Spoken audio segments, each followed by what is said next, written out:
He was promised love and given a dungeon, betrayed by his closest friends. Imprisoned for a crime he didn't commit, but he didn't die in that prison. He escaped with a new name and a plan. Revenge is patient, and it remembers everything. Chapter 91. Mother and son, the Count of Monte Cristo, bowed to the 5 young men with a melancholy and dignified smile, and got into his carriage with Maximilian and Emmanuel. Albert, Beecham, and Châteaurenaud remained alone. Albert looked at his 2 friends, not timidly, but in a way that appeared to ask their opinion of what he had just done. "Indeed, my dear friend," said Beecham first, who had either the most feeling or the least dissimulation, "allow me to congratulate you. This is a very unhoped for conclusion of a very disagreeable affair." Albert remained silent and wrapped in thought. Châteaurenaud contented himself with tapping his boot with his flexible cane. "Are we not going?" said he, after this embarrassing silence. "When you please," replied Beecham. "Allow me only to compliment M. de Morcerf, who has given proof today of rare chivalric generosity." "Oh, yes," said Châteaurenaud. "It is magnificent," continued Beecham, "to be able to exercise so much self-control." "Assuredly. As for me, I should have been incapable of it," said Châteaurenaud, with most significant coolness. "Gentlemen," interrupted Albert, "I think you did not understand that something very serious had passed between M. de Monte Cristo and myself." Possibly," said Beecham immediately. "But every simpleton would not be able to understand your heroism, and sooner or later you will find yourself compelled to explain it to them more energetically than would be convenient to your bodily health and the duration of your life. May I give you a friendly counsel? Set out for Naples, The Hague, or St. Petersburg. Calm countries, where the point of honor is better understood than among our hot-headed Parisians. Seek quietude and oblivion, so that you may return peaceably to France after a few years. Am I not right, M. de Châteaurenaud?" "For 0252M, that is quite my opinion," said the gentleman. "Nothing induces serious duels so much as a duel forsworn." "Thank you, gentlemen," replied Albert, with a smile of indifference. "I shall follow your advice, not because you give it, but because I had before intended to quit France. I thank you equally for the service you have rendered me in being my seconds. It is deeply engraved on my heart, and after what you just said, I remember that only." Châteaurenaud and Beecham looked at each other. The impression was the same on both of them, and the tone in which Morcerf had just expressed his thanks was so determined that the position would have become embarrassing for all if the conversation had continued. "Goodbye, Albert," said Beecham suddenly, carelessly extending his hand to the young man. The latter did not appear to arouse from his lethargy. In fact, he did not notice the offered hand. "Goodbye," said Châteaurenaud in his turn, keeping his little cane in his left hand and saluting with his right. Albert's lips scarcely whispered goodbye, but his look was more explicit. It expressed a whole poem of restrained anger, proud disdain, and generous indignation. He preserved his melancholy and motionless position for some time after his 2 friends had regained their carriage. Then, suddenly unfastening his horse from the little tree to which his servant had tied it, he mounted and galloped off in the direction of Paris. In a quarter of an hour, he was entering the house in the Rue du Helder. As he alighted, he thought he saw his father's pale face behind the curtain of the Count's bedroom. Albert turned away his head with a sigh, and went to his own apartments. He cast one lingering look on all the luxuries which had rendered life so easy and so happy since his infancy. He looked at the pictures, whose faces seemed to smile, and the landscapes, which appeared painted in brighter colors. Then he took away his mother's portrait, with its oaken frame, leaving the gilt frame from which he took it black and empty. Then he arranged all his beautiful Turkish arms, his fine English guns, his Japanese china, his cups mounted in silver, his artistic bronzes by Feuchers or Berry, examined the cupboards and placed a key in each, threw into a drawer of his secrétaire, which he left open, all the pocket money he had about him, and with it 1,000 fancy jewels from his vases and his jewel boxes. Then he made an exact inventory of everything, and placed it in the most conspicuous part of the table, after putting aside the books and papers which he collected there.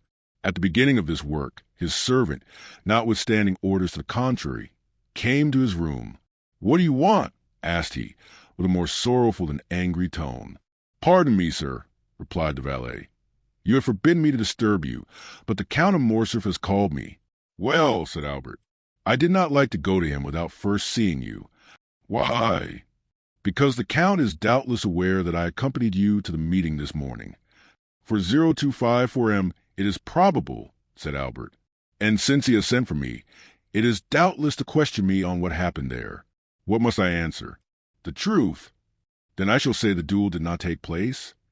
You will say, I apologize to the Count of Monte Cristo. Go. The valet bowed and retired, and Albert returned to his inventory. As he was finishing this work, the sound of horses prancing in the yard and the wheels of a carriage shaking his window attracted his attention. He approached the window and saw his father get into it and drive away. The door was scarcely closed when Albert bent his steps to his mother's room, and no one being there to announce him, he advanced to her bedchamber, and distressed by what he saw and guessed, stopped for one moment at the door. As if the same idea had animated these two beings, Mercedes was doing the same in her apartments that he had just done in his. Everything was in order. Laces, dresses, jewels, linen, money, all were arranged in the drawers, and the Countess was carefully collecting the keys. Albert saw all these preparations and understood them, and exclaiming, "My mother!" he threw his arms around her neck. The artist who could have depicted the expression of these two countenances would certainly have made of them a beautiful picture. All these proofs of an energetic resolution, which Albert did not fear on his own account, alarmed him for his mother. "What are you doing?" asked he. "What were you doing?" replied she. "Oh, my mother!" exclaimed Albert, so overcome he could scarcely speak. "It is not the same with you and me. You cannot have made the same resolution I have, for I have come to warn you that I bid adieu to your house and to you." "I also," replied Mercedes, "am going, and I acknowledge I depended on your accompanying me. Have I deceived myself?" "Mother," said Albert with firmness, "I cannot make you share the fate I have planned for myself. I must live henceforth without rank and fortune, and to begin this hard apprenticeship I must borrow from a friend a loaf I shall eat until I have earned one. So, my dear mother, I am going at once to ask Franz to lend me the small sum I shall require to supply my present wants." "You, my poor child, suffer poverty and hunger? Oh, do not say so. It will break my resolutions." "But not mine, mother," replied Albert. "I am young and strong. I believe I am courageous, and since yesterday I have learned the power of will. Alas, my dear mother, some have suffered so much and yet live, and have raised a new fortune on the ruin of all the promises of happiness which heaven had made them, on the fragment of all the hope which God had given them. I have seen that, mother. I know that from the gulf which their enemies have plunged them, they have risen with so much vigor and glory that in their turn they have ruled their former conquerors and have punished them.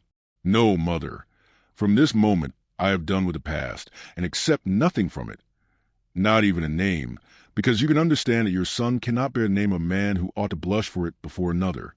"Albert, my child," said Mercedes, "if I had a stronger heart, that is the counsel I would have given you. Your conscience has spoken when my voice became too weak. Listen to its dictates. You had friends, Albert, break off their acquaintance. But do not despair. You have life before you, my dear Albert, for you are yet scarcely 22 years old, and as a pure heart like yours wants a spotless name, take my father's. It was Herrera. I am sure, my dear Albert, whatever may be your career, you will soon render that name illustrious. Then, my son, return to the world still more brilliant because of your former sorrows. If I am wrong, still let me cherish these hopes, for I have no future to look forward to. For me the grave opens when I pass the threshold of this house. I will fulfill all your wishes, my dear mother," said the young man. "Yes, I share your hopes. The anger of heaven will not pursue us, since you are pure and I am innocent. But, since our resolution is formed, let us act promptly. The Morcerf went out about half an hour ago. The opportunity is favorable to avoid an explanation." "I am ready, my son," said Mercedes. Albert ran to fetch a carriage. He recollected that there was a small furnished house to let in the Rue de Saints-Pérez, where his mother would find a humble but decent lodging, and thither he intended conducting the Countess. As the carriage stopped at the door, and Albert was alighting, a man approached and gave him a letter.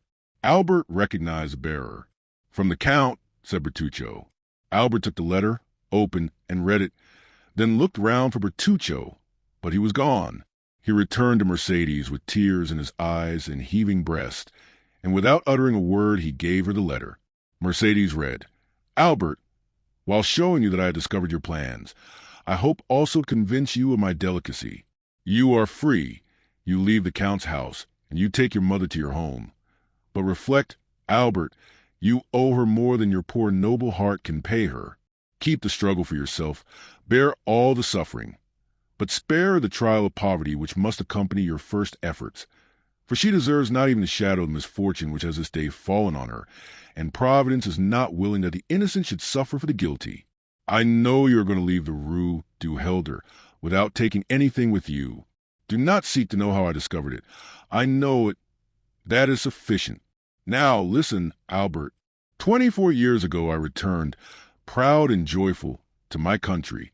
I had a betrothed, Albert, a lovely girl whom I adored, and I was bringing to my betrothed 150 louis, painfully amassed by ceaseless toil. This money was for her. I destined it for her, and, knowing the treachery of the sea, I buried our treasure in the little garden of the house my father lived in at Marseilles, on the Allées de Mailhan. Your mother, Albert, knows that poor house well. A short time since I passed through Marseilles and went to see the old place, which revived so many painful recollections, and in the evening I took a spade and dug in the corner of the garden where I had concealed my treasure. The iron box was there. No one had touched it. Under a beautiful fig tree my father had planted the day I was born, which overshadowed the spot. Well, Albert, this money, which was formerly designed to promote the comfort and tranquility of the woman I adored, may now, through strange and painful circumstances, be devoted to the same purpose. Oh, feel for me, who could offer millions to that poor woman, but who return her only the piece of black bread forgotten under my poor roof since the day I was torn from her I loved. You are a generous man, Albert, but perhaps you may be blinded by pride or resentment. If you refuse me, if you ask another for what I have a right to offer you, I will say it is ungenerous of you to refuse the life of your mother at the hands of a man whose father was allowed by your father to die in all the horrors of poverty and despair." Albert stood pale and motionless to hear what his mother would decide after she had finished reading this letter. Mercedes turned her eyes with an ineffable look towards heaven. "I accept it," said she. "He has a right to pay the dowry, which I shall take with me to some convent." Putting the letter in her bosom, she took her son's arm, and with a firmer step than she even herself expected, she went downstairs. Chapter 92. The Suicide. Meanwhile, Monte Cristo had also returned to town with Emmanuel and Maximilian. Their return was cheerful. Emmanuel did not conceal his joy at the peaceful termination of the affair, and was loud in his expressions of delight. Moral, in a corner of the carriage, allowed his brother-in-law's gaiety to expend itself in words, while he felt equal inward joy, which, however, betrayed itself only in his countenance. At the Barrière du Trône they met Bertuccio, who was waiting there, motionless as a sentinel at his post. Monte Cristo put his head out of the window, exchanged a few words with him in a low tone, and the steward disappeared. "Count," said Emmanuel, when they were at the end of the Place Royale, "put me down at my door, that my wife may not have a single moment of needless anxiety on my account or yours. If it were not ridiculous to make a display of our triumph," said Morrel, "I would invite the Count to our house. Besides that, he doubtless has some trembling heart to comfort, so we will take leave of our friend and let him hasten home." "Stop a moment," said Monte Cristo. "Do not let me lose both my companions. Return, Emmanuel, to your charming wife, and present my best compliments to her. And do you, Morrel, accompany me to the Champs-Élysées." "Willingly," said Maximilian, "particularly as I have business in that quarter." "Shall we wait breakfast for you?" asked Emmanuel. "No," replied the young man. The door was closed, and the carriage proceeded. "See what good fortune I brought you," said Morrel, when he was alone with the Count. "Have you not thought so?" "Yes," said Monte Cristo. "For that reason I wish to keep you near me." "It is miraculous," continued Morrel, answering his own thoughts. "What?" said Monte Cristo. "What has just happened?" "Yes," said the Count. "You are right. It is miraculous." "For Albert is brave," resumed Morrel. "Very brave," said Monte Cristo. I've seen him sleep with a sword suspended over his head. And I know he has fought 2 duels, said Moral. How can you reconcile that with his conduct this morning? All owing to your influence, replied Monte Cristo, smiling. It is well for Albert he is not in the army, said Moral. Why? An apology on the ground, said the young captain, shaking his head. Come, said the Count mildly, do not entertain the prejudices of ordinary men, Moral. Acknowledge that if Albert is brave, he cannot be a coward. He must have had some reason for acting as he did this morning, and confess that his conduct is more heroic than otherwise. Doubtless, said Moral. But I shall say, like the Spaniard, he has not been so brave today as he was yesterday. You will breakfast with me, will you not, Moral? Said the Count, to turn the conversation. No, I must leave you at 10 o'clock. Your engagement was for breakfast then, said the Count. Moral smiled and shook his head. Still, you must breakfast somewhere. But if I am not hungry, said the young man. Oh, said the Count, I only know 2 things which destroy the appetite. Grief, and as I am happy to see you very cheerful, it is not that, and love. Now, after what you told me this morning of your heart, I may believe. Well, Count, replied Moral gaily, I will not dispute it. But you will not make me your confidant, Maximilian, said the Count, in a tone which showed how gladly he would have been admitted to the secret. I showed you this morning that I had a heart, did I not, Count? Monte Cristo only answered by extending his hand to the young man. Well, continued the latter, since that heart is no longer with you in the Bois de Vincennes, it is elsewhere, and I must go and find it. Go, said the Count deliberately. Go, dear friend, but promise me if you meet with any obstacle to remember that I have some power in this world, that I am happy to use that power in behalf of those I love, and that I love you, Moral. 40260M. I will remember it, said the young man, as selfish children recollect their parents when they want their aid. When I need your assistance, and the moment arrives, I will come to you, Count. Well, I rely upon your promise. Goodbye, then. Goodbye till we meet again. They had arrived in the Champs-Élysées. Monte Cristo opened the carriage door. Moral sprang out on the pavement. Bertuccio was waiting on the steps. Moral disappeared down the Avenue de Marigny, and Monte Cristo hastened to join Bertuccio. Well, asked he. She is going to leave her house, said the steward. And her son, Florentine, his valet, thinks he is going to do the same. Come this way. Monte Cristo took Bertuccio into his study, wrote the letter we have seen, and gave it to the steward. Go, said he quickly. But first, let Haydée be informed that I have returned. Here I am, said the young girl, who at the sound of the carriage had run downstairs and whose face was radiant with joy at seeing the Count return safely. Bertuccio left. Every transport of a daughter finding a father, all the delight of a mistress seeing an adored lover, were felt by Haydée during the first moments of this meeting, which she had so eagerly expected. Doubtless, although less evident, Monte Cristo's joy was not less intense. Joy to hearts which have suffered long is like the dew on the ground after a long drought. Both the heart and the ground absorb that beneficent moisture falling on them, and nothing is outwardly apparent.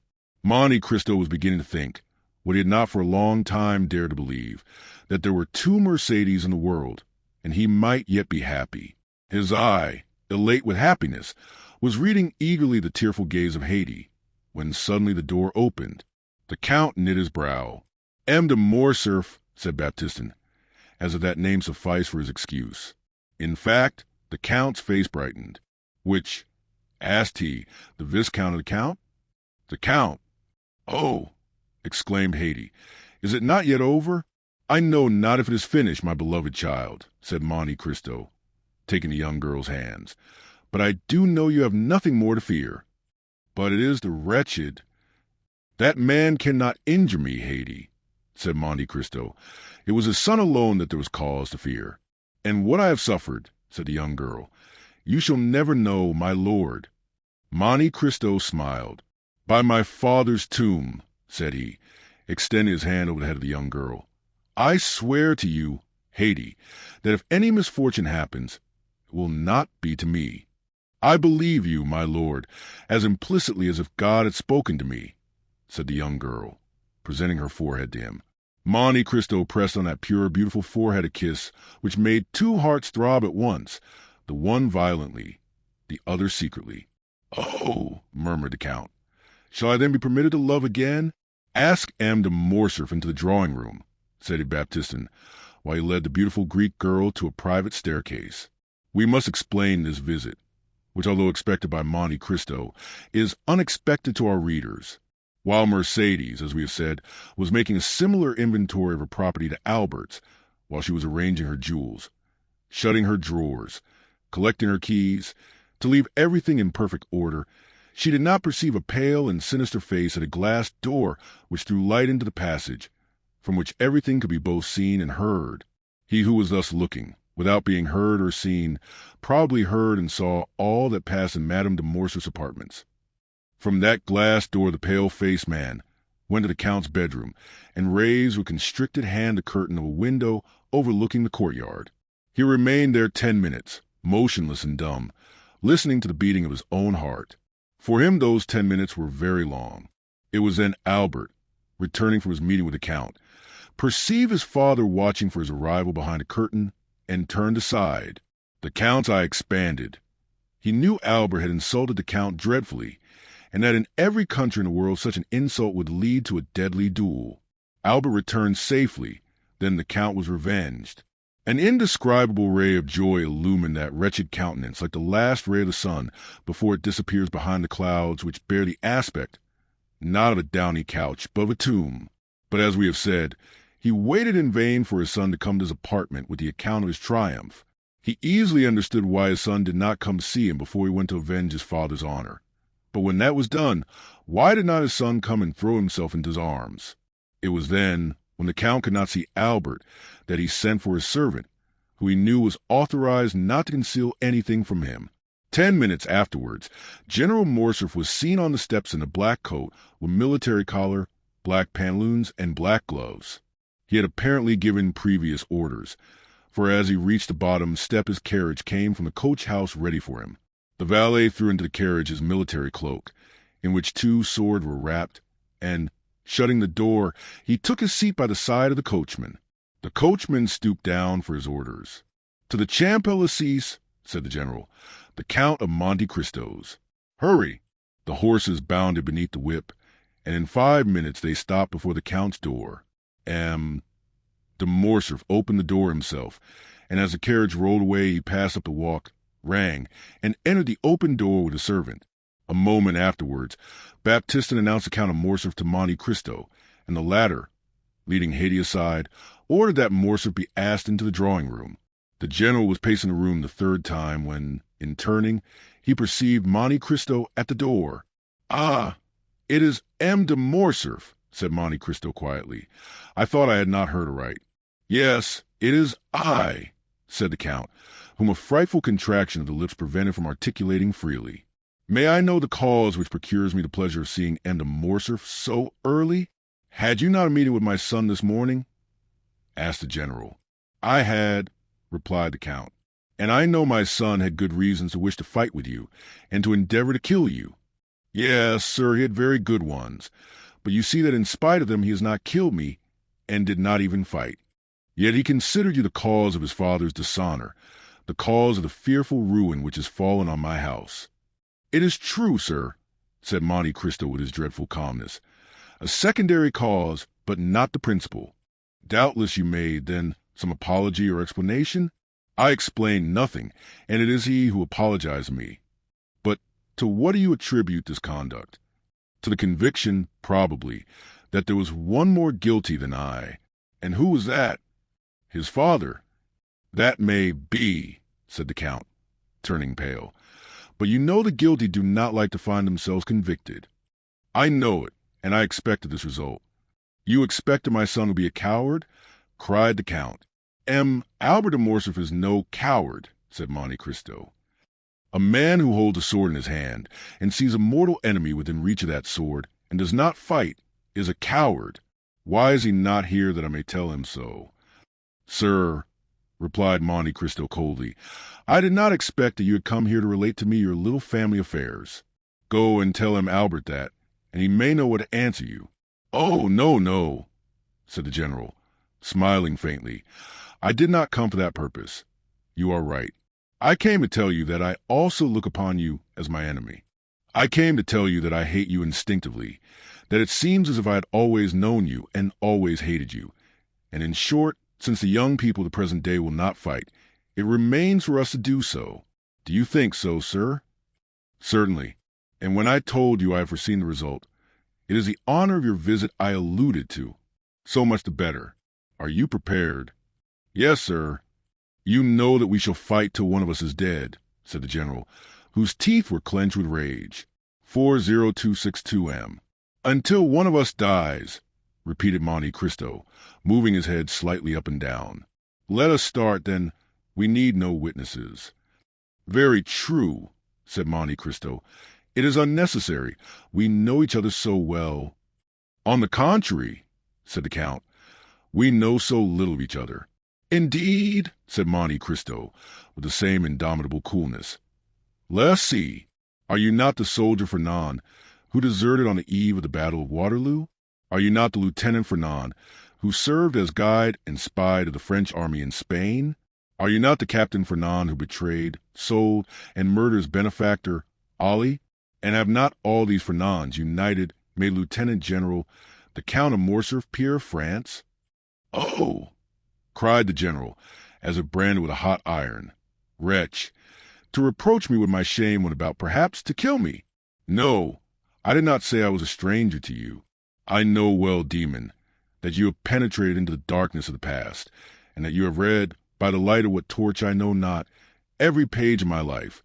But perhaps I may be more honorable in my shame than you under your pompous coverings.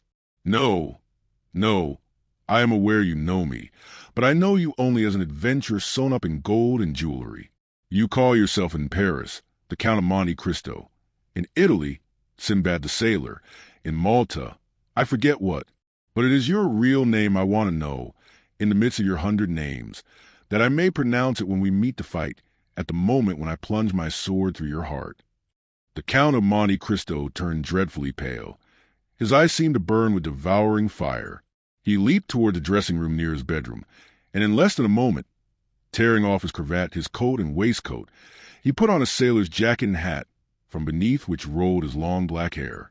He returned thus, formidable and implacable, advancing with his arms crossed on his breast towards the general, who could not understand why he had disappeared, but who, on seeing him again, and feeling his teeth chatter and his legs sink under him, drew back, and only stopped when he found a table to support his clenched hand.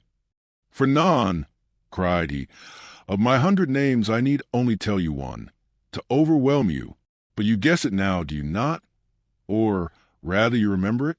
For, notwithstanding all my sorrows and my tortures, I show you today a face which the happiness of revenge makes young again, a face you must often have seen in your dreams since your marriage with Mercedes, my betrothed."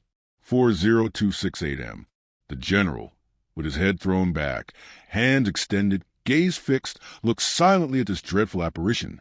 Then, seeking the wall to support him, he glided along close to it until he reached the door, through which he went out backwards, uttering the single mournful, lamentable, distressing cry, "Edmond Dantès!"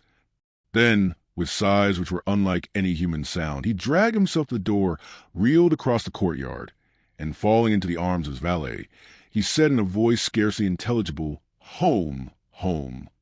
The fresh air and the shame he felt at having exposed himself before his servants partly recalled his senses, but the ride was short, and as he drew near his house all his wretchedness revived. He stopped at a short distance from the house and alighted.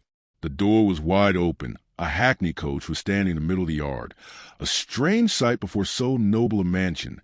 The Count looked at it with terror, but without daring to inquire its meaning, he rushed towards his apartment. 2 persons were coming down the stairs. He had only time to creep into an alcove to avoid them. It was Mercedes leaning on her son's arm and leaving the house. They passed close by the unhappy being who, concealed behind a damask curtain, almost felt Mercedes' dress brush past him and his son's warm breath, pronouncing these words, "Courage, mother! Come, this is no longer our home." The words died away. The steps were lost in the distance. The general drew himself up, clinging to the curtain. He uttered the most dreadful sob which ever escaped from the bosom of a father abandoned at the same time by his wife and son. He soon heard the clatter of the iron step of the hackney coach, then the coachman's voice, and then the rolling of the heavy vehicle shook the windows. He darted to his bedroom to see once more all he had loved in the world. But the hackney coach drove on, and the head of neither Mercedes nor her son appeared at the window to take a last look at the house or the deserted father and husband. And at the very moment when the wheels of that coach crossed the gateway, a report was heard, and a thick smoke escaped through one of the panes of the window, which was broken by the explosion. Chapter 93. Valentine. We may easily conceive where Morrel's appointment was. On leaving Monte Cristo, he walked slowly towards Villefort's. We say slowly, for Morrel had more than half an hour to spare to go 500 steps, but he had hastened to take leave of Monte Cristo because he wished to be alone with his thoughts. He knew his time well, the hour when Valentine was giving Noirtier his breakfast, and was sure not to be disturbed in performance of this pious duty. Noirtier and Valentine had given him leave to go twice a week, and he was now availing himself of that permission. He arrived. Valentine was expecting him, uneasy and almost crazed. She seized his hand and led him to her grandfather. This uneasiness, amounting almost to frenzy, arose from the report Morcerf's adventure had made in the world, for the affair at the opera was generally known. No one at Villefort's doubted that a duel would ensue from it. Valentine, with her woman's instinct, guessed that Morrel would be Monte Cristo's second, and from a young man's well-known courage and his great affection for Count, she feared that he would not content himself with the passive part assigned to him. We may easily understand how eagerly the particulars were asked for, given, and received, and Morrel could read an indescribable joy in the eyes of his beloved when she knew that the termination of this affair was as happy as it was unexpected. "Now," said Valentine, motioning to Morrel to sit down near her grandfather, while she took her seat on his footstool. "Now let's talk about our own affairs. You know, Maximilian, Grandpapa once thought of leaving this house and taking an apartment away from M. de Villefort's." "Yes," said Maximilian, "I recollect the project, of which I highly approved." "Well," said Valentine, "you may approve again, for Grandpapa is again thinking of it." "Bravo," said Maximilian, 40272 M. "And do you know," said Valentine, "what reason Grandpapa gives for leaving this house?" Noirtier looked at Valentine to impose silence, but she did not notice him. Her looks, her eyes, her smile were all for Morrel. "Oh, whatever may be M. Noirtier's reason," answered Morrel, "I can readily believe it to be a good one." "An excellent one," said Valentine. "He pretends the air of the Faubourg Saint-Honoré is not good for me." "Indeed," said Morrel. "In M. Noirtier may be right. You have not seemed to be well for the last fortnight." "Not very," said Valentine. "And Grandpapa has become my physician, and I have the greatest confidence in him, because he knows everything." "Do you then really suffer?" asked Morrel quickly. "Oh, it must not be called suffering. I feel a general uneasiness, that is all. I have lost my appetite, and my stomach feels as if it were struggling to get accustomed to something." Noirtier did not lose a word of what Valentine said. "And what treatment do you adopt for this singular complaint?" "A very simple one," said Valentine. "I swallow every morning a spoonful of the mixture prepared for my grandfather. When I say 1 spoonful, I began by 1, now I take 4. Grandpapa says it is a panacea." Valentine smiled, but it was evident that she suffered. Maximilian, in his devotedness, gazed silently at her. She was very beautiful, but her usual pallor had increased. Her eyes were more brilliant than ever, and her hands, which were generally white like mother of pearl, now more resembled wax, to which time was adding a yellowish hue. From Valentine the young man looked towards Noirtier. The latter watched with strange and deep interest the young girl, absorbed by her affection, and he also, like Morrel, followed those traces of inward suffering which was so little perceptible to a common observer that they escaped the notice of everyone but the grandfather and the lover. "But," said Morrel, "I thought this mixture, of which you now take 4 spoonfuls, was prepared for M. Noirtier?" "I know it is very bitter," said Valentine, "so bitter that all I drink afterwards appears to have the same taste." Noirtier looked inquiringly at his granddaughter. "Yes, grandpapa," said Valentine. "It is so. Just now, before I came down to you, I drank a glass of sugared water. I left half, because it seemed so bitter." Noirtier turned pale and made a sign that he wished to speak. Valentine rose to fetch the dictionary. Noirtier watched her with evident anguish. In fact, the blood was rushing to the young girl's head already. Her cheeks were becoming red. "Oh!" cried she, without losing any of her cheerfulness. "This is singular. I can't see. Did the sun shine in my eyes?" And she leaned against the window. "The sun is not shining," said Moreau, more alarmed by Noirtier's expression than by Valentine's indisposition. He ran towards her. The young girl smiled. "Cheer up," said she to Noirtier. "Do not be alarmed, Maximilian. It is nothing, and has already passed away. But listen, do I not hear a carriage in the courtyard?" She opened Noirtier's door, ran to a window in the passage, and returned hastily. "Yes," said she, "it is Madame Danglars and her daughter who have come to call on us. Goodbye. I must run away, for they would send here for me, or rather, farewell till I see you again. Stay with grandpapa, Maximilian. I promise you not to persuade them to stay. 40274M. Moreau watched her as she left the room. He heard her ascend the little staircase which led both to Madame de Villefort's apartments and to hers. As soon as she was gone, Noirtier made a sign to Moreau to take the dictionary. Moreau obeyed. Guided by Valentine, he had learned how to understand the old man quickly. Accustomed, however, as he was to the work, he had to repeat most of the letters of the alphabet and to find every word in the dictionary, so that it was 10 minutes before the thought of the old man was translated by these words. Fetched a glass of water and the decanter from Valentine's room. Moreau rang immediately for the servant who had taken Barrois's situation, and in Noirtier's name gave that order. The servant soon returned. The decanter and the glass were completely empty. Noirtier made a sign that he wished to speak. "Why are the glass and decanter empty?" asked he. Valentine said she only drank half the glassful. The translation of this new question occupied another 5 minutes. "I do not know," said the servant, "but the housemaid is in Mademoiselle Valentine's room.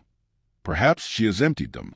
"Ask her," said Moreau, translating Noirtier's thought this time by his look. The servant went out, but returned almost immediately.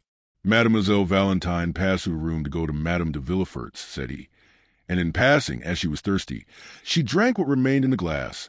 As for the decanter, Master Edward had emptied that to make a pond for his ducks." Noirtier raised his eyes to heaven, as a gambler does who stakes his all on one stroke. From that moment the old man's eyes were fixed on the door and did not quit it. It was indeed Madame Danglars and her daughter whom Valentine had seen. They had been ushered into Madame de Villefort's room, who had said she would receive them there. That is why Valentine passed through her room, which was on a level with Valentine's, and only separated from it by Edward's. The two ladies entered the drawing-room with that sort of official stiffness which preludes a formal communication. Among worldly people manner is contagious. Madame de Villefort received them with equal solemnity. Valentine entered at this moment, and the formalities were resumed. "My dear friend," said the Baroness, while the two young people were shaking hands, "I and Eugenie are come to be the first to announce to you the approaching marriage of my daughter with Prince Cavalcanti." Danglars kept up the title of prince. The popular banker found that it answered better than count. "Allow me to present you my sincere congratulations," replied Madame de Villefort. "Prince Cavalcanti appears to be a young man of rare qualities. 40276M. "Listen," said the Baroness, smiling. "Speaking to you as a friend, I can say that the prince does not yet appear all he will be. He has about him a little of that foreign manner by which French persons recognize, at first sight, the Italian or German nobleman. Besides, he gives evidence of great kindness of disposition, much keenness of wit, and as to suitability, Danglars assures me that his fortune is majestic. That is his word." "And then," said Eugenie, while turning over the leaves of Madame de Villefort's album, "add that you have taken a great fancy to the young man. And," said Madame de Villefort, "I need not ask you if you share that fancy." "I," replied Eugenie with her usual candor. Oh, not the least in the world, madam. My wish was not to confine myself to domestic cares or the caprices of any man, but to be an artist and consequently free in heart, in person, and in thought. Eugenie pronounced these words with so firm a tone that the color mounted to Valentine's cheeks. The timid girl could not understand that vigorous nature, which appeared to have none of the timidities of woman. At any rate, said she, since I am to be married whether I will or not, I ought to be thankful to Providence for having released me from my engagement with M. Albert de Morcerf, or I should this day have been the wife of a dishonored man. It is true, said the Baroness, with that strange simplicity sometimes met with among fashionable ladies, and in which plebeian intercourse can never entirely deprive them. It is very true that had not the Morcerfs hesitated, my daughter would have married Monsieur Albert. The General depended much on it. He even came to force M. Danglars. We have had a narrow escape. But, said Valentine, timidly, does all the father's shame revert upon the son? Monsieur Albert appears to me quite innocent of the treason charged against the General. Excuse me, said the implacable young girl. Monsieur Albert claims and well deserves his share. It appears that after having challenged M. de Monte Cristo at the opera yesterday, he apologized on the ground today. Impossible, said Madame de Villefort. Ah, my dear friend, said Madame Danglars, with the same simplicity we before noticed, it is a fact. I heard it from M. de Bray, who was present at the explanation. Valentine also knew the truth, but she did not answer. A single word had reminded her that Morrel was expecting her in M. Nordier's room. Deeply engaged with a sort of inward contemplation, Valentine had ceased for a moment to join in the conversation. She would, indeed, have found it impossible to repeat what had been said the last few minutes, when suddenly Madame Danglars' hand, pressed on her arm, aroused her from her lethargy. "What is it?" said she, starting at Madame Danglars' touch as she would have done from an electric shock. "It is, my dear Valentine," said the Baroness, "that you are doubtless suffering. 40280M. "Aye," said the young girl, passing her hand across her burning forehead. "Yes. Look at yourself in that glass. You have turned pale and then red successively, 3 or 4 times in 1 minute." "Indeed," cried Eugenie, "you are very pale." "Oh, do not be alarmed. I have been so for many days." Artless as she was, the young girl knew that this was an opportunity to leave, and besides, Madame de Villefort came to her assistance. "Retire, Valentine," said she. "You are really suffering, and these ladies will excuse you. Drink a glass of pure water. It will restore you." Valentine kissed Eugenie, bowed to Madame Danglars, who had already risen to take her leave, and went out. "That poor child," said Madame de Villefort when Valentine was gone. "She makes me very uneasy, and I should not be astonished if she had some serious illness." Meanwhile, Valentine, in a sort of excitement which she could not quite understand, had crossed Edward's room without noticing some trick of the child, and through her own had reached the little staircase. She was within 3 steps of the bottom. She already heard Morrel's voice, when suddenly a cloud passed over her eyes. Her stiffened foot missed a step. Her hands had no power to hold the baluster, and falling against the wall, she lost her balance wholly and toppled to the floor. Morrel bounded to the door, opened it, and found Valentine stretched out at the bottom of the stairs. Quick as a flash, he raised her in his arms and placed her in a chair. Valentine opened her eyes. "Oh, what a clumsy thing I am," said she with feverish volubility. "I don't know my way. I forgot there were 3 more steps before the landing." "You have hurt yourself, perhaps?" said Morrel. "What can I do for you, Valentine?" Valentine looked around her. She saw the deepest terror depicted in Nordier's eyes. "Don't worry, dear grandpapa," said she, endeavoring to smile. "It is nothing. It is nothing. I was giddy, that is all." "Another attack of giddiness," said Morrel, clasping his hands. "Oh, attend to it, Valentine, I entreat you." "But no," said Valentine. "No, I tell you it is all past, and it was nothing. Now let me tell you some news. Eugenie is to be married in a week, and in 3 days there is to be a grand feast, a betrothal festival. We are all invited, my father, Madame de Villefort, and I. At least, I understood it so. When will it be our turn to think of these things?" "Oh, Valentine, you have so much influence over your grandpapa. Try to make him answer. Soon. And do you, said Valentine, depend on me to stimulate the tardiness and arouse the memory of grandpapa? Yes, cried Morrel. Make haste. So long as you are not mine, Valentine, I shall always think I may lose you. Oh, replied Valentine with convulsive movement. Oh, indeed, Maximilian, you are too timid for an officer, for a soldier who, they say, never knows fear. Ha, ha, ha! She burst into a forced and melancholy laugh. Her arms stiffened and twisted. Her head fell back on her chair, and she remained motionless. The cry of terror which was stopped on Nordier's lips seemed to start from his eyes. Morrel understood it. He knew he must call assistance. The young man rang the bell violently. The housemaid who had been in Mademoiselle Valentine's room, and the servant who had replaced Barrois, ran in at the same moment. Valentine was so pale, so cold, so inanimate that without listening to what was said to them, they were seized with the fear which pervaded the house, and they flew into the passage crying for help. Madame Danglars and Eugenie were going out at that moment. They heard the cause of the disturbance. "I told you so!" exclaimed Madame de Villefort. Poor child. Chapter 94. Maximilian's avowal. At the same moment, de Villefort's voice was heard calling from his study. "What is the matter?" Morrel looked at Noirtier, who had recovered his self-command, and with a glance indicated the closet, where once before, under somewhat similar circumstances, he had taken refuge. He had only time to get his hat and throw himself breathless into the closet, when the procureur's footstep was heard in the passage. Villefort sprang into the room, ran to Valentine, and took her in his arms. A physician, M. d'Avrigny," cried Villefort, "or rather I will go for him myself." He flew from the apartment, and Morrel at the same moment darted out at the other door. He had been struck to the heart by a frightful recollection. The conversation he had heard between the doctor and Villefort the night of Madame de Saint Méran's death recurred to him. These symptoms, to a less alarming extent, were the same which had preceded the death of Barrois. At the same time, Monte Cristo's voice seemed to resound in his ear with the words he had heard only 2 hours before. "Whatever you want, Morrel, come to me. I have great power." More rapidly than thought, he darted down the Rue Matignon, and thence to the Avenue de Champs-Élysées.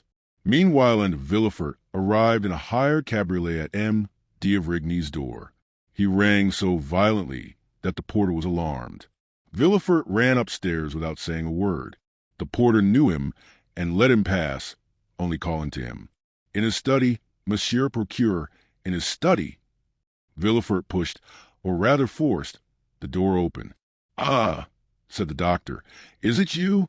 "Yes," said Villefort, closing the door after him. "It is I, who am come in my turn to ask you if we are quite alone. Doctor, my house is accursed." "What?" said the latter with apparent coolness, but with deep emotion. "Have you another invalid?" "Yes, doctor," cried Villefort, clutching his hair. "Yes." D'Avrigny's look implied, "I told you it would be so." Then he slowly uttered these words. "Who is now dying in your house?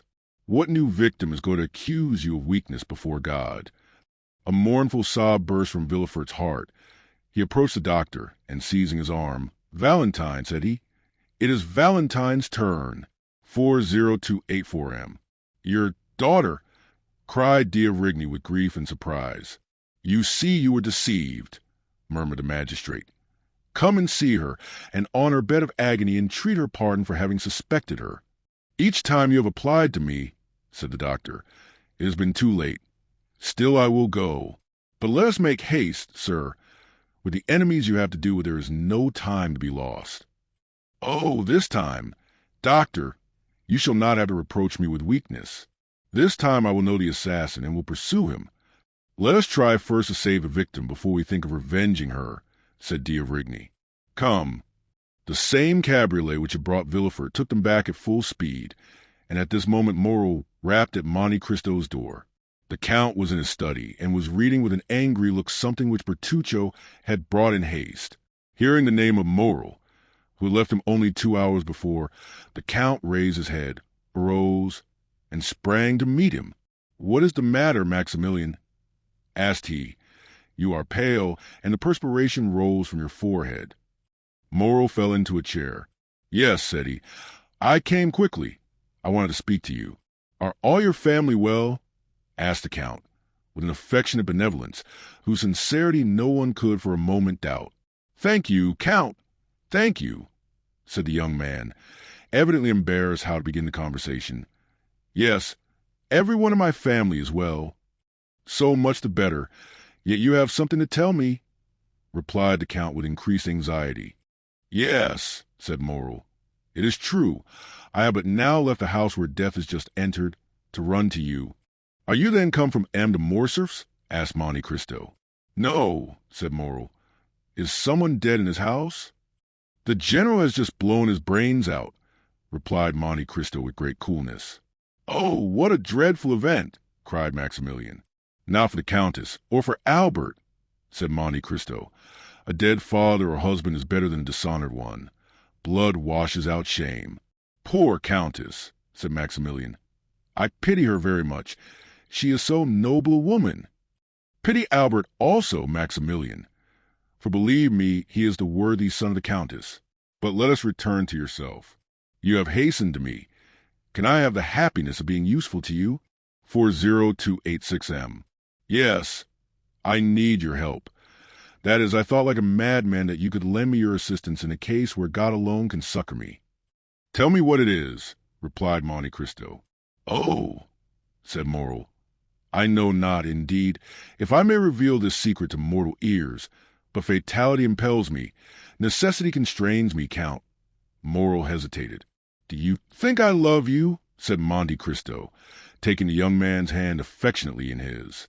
"Oh, you encourage me, and something tells me there," placing his hand on his heart, "that I ought to have no secret from you.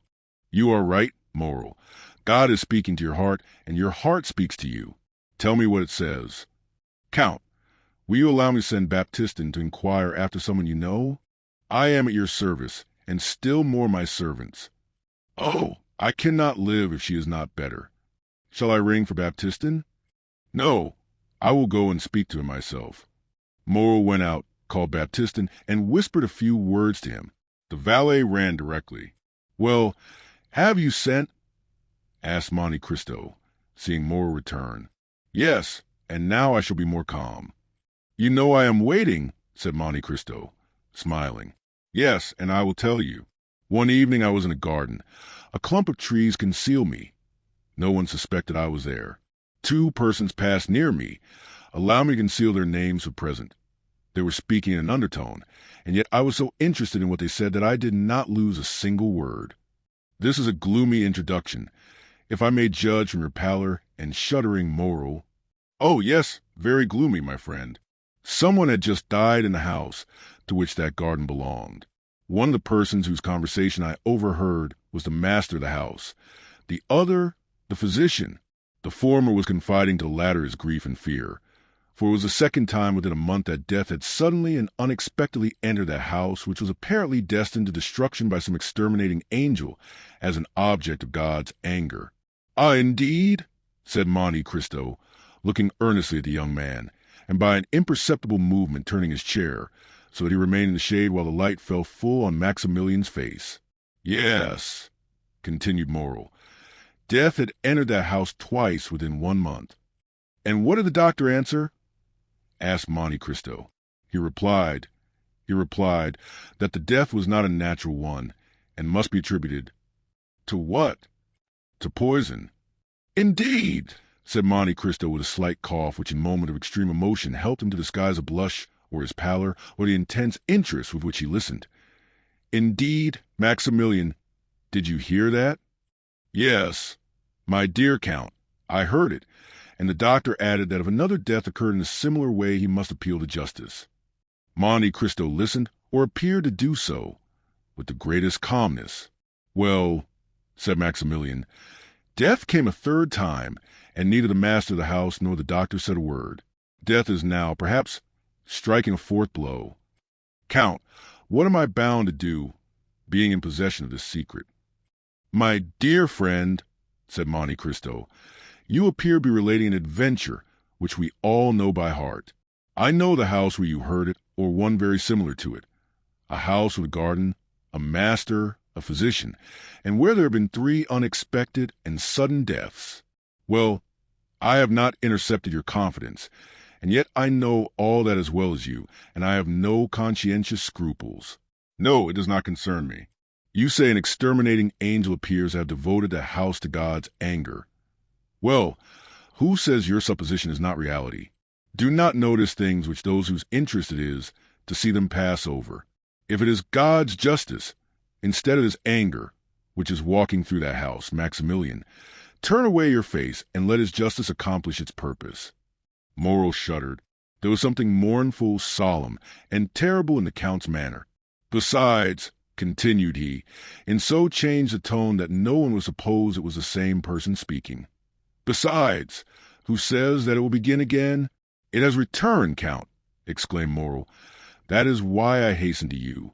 Well, what do you wish me to do? Do you wish me, for instance, to give information to Procurer? Monte Cristo uttered the last words with so much meaning that Moreau, starting up, cried out, You know of whom I speak, Count, do you not? Perfectly well, my good friend, and I will prove it to you by putting the dots to the I, or rather by naming the persons. You were walking one evening in M. de Villefort's garden. From what you relate, I suppose it to have been the evening of Madame de Saint-Mérin's death. You heard M. de Villefort talking to M. d'Avrigny about the death of M. de Saint-Mérin, and that no less surprising of the Countess. M. d'Avrigny said he believed they both proceeded from poison, and you, honest man, have ever since been asking your heart and sounding your conscience to know if you ought to expose or conceal this secret. We are no longer in the Middle Ages. There is no longer Vendrick or free tribunals. What do you want to ask these people? Conscience, what hast thou to do with me? As Sterne said, my dear fellow, let them sleep on, if they are asleep. Let them grow pale in their drowsiness, if they are disposed to do so, and pray do you remain in peace, who have no remorse to disturb you. Deep grief was depicted on Moreau's features. He seized Monte Cristo's hand. But it is beginning again, I say. Well, said the Count, astonished at his perseverance, which he could not understand, and looking still more earnestly at Maximilian. Let it begin again. It is like the house of the Atridae wink with a frown nigh to God has condemned them, and they must submit to their punishment. They will all disappear, like the fabrics children build with cards, and which fall, one by one, under the breath of their builder, even if there are 200 of them. 3 months since it was M. de Saint-Mérin, Madame de Saint-Mérin 2 months since. The other day it was Barrois, today the old Noirtier or young Valentine. You knew it? Cried Moreau, in such a paroxysm of terror that Monte Cristo started, whom the falling heavens would have found unmoved. You knew it and said nothing? And what is it to me? Replied Monte Cristo, shrugging his shoulders. Do I know those people? And must I lose the one to save the other? Faith, no, for between the culprit and the victim I have no choice. But I, cried Moreau, groaning with sorrow, I love her. You love whom? Cried Monte Cristo, starting to his feet and seizing the 2 hands which Moreau was raising toward heaven. I love most fondly. I love madly. I love as a man who would give his lifeblood to spare her a tear. I love Valentine de Villefort, who is being murdered at this moment. Do you understand me? I love her, and I ask God and you how I can save her. Monte Cristo uttered a cry which those only can conceive who have heard the roar of a wounded lion. Unhappy man, cried he, wringing his hands in his turn. You love Valentine, that daughter of an accursed race. Never had Moreau witnessed such an expression. Never had so terrible an eye flashed before his face. Never had the genius of terror he had so often seen, either on the battlefield or in the murderous nights of Algeria, shaken around in more dreadful fire. He drew back terrified. As for Monte Cristo, after this abolition, he closed his eyes as if dazzled by internal light. In a moment he restrained himself so powerfully that the tempestuous heaving of his breast subsided, as turbulent and foaming waves yield to the sun's genial influence when the cloud has passed. This silence, self-control, and struggle lasted about 20 seconds. Then the Count raised his pallid face. See, said he, my dear friend, how God punishes the most thoughtless and unfeeling men for their indifference, by presenting dreadful scenes to their view. I, who was looking on, an eager and curious spectator. I, who was watching the working of this mournful tragedy. I, who like a wicked angel was laughing at the evil men committed protected by secrecy. A secret is easily kept by the rich and powerful. I am in my turn bitten by the serpent whose tortuous course I was watching and bitten to the heart. Moral groaned.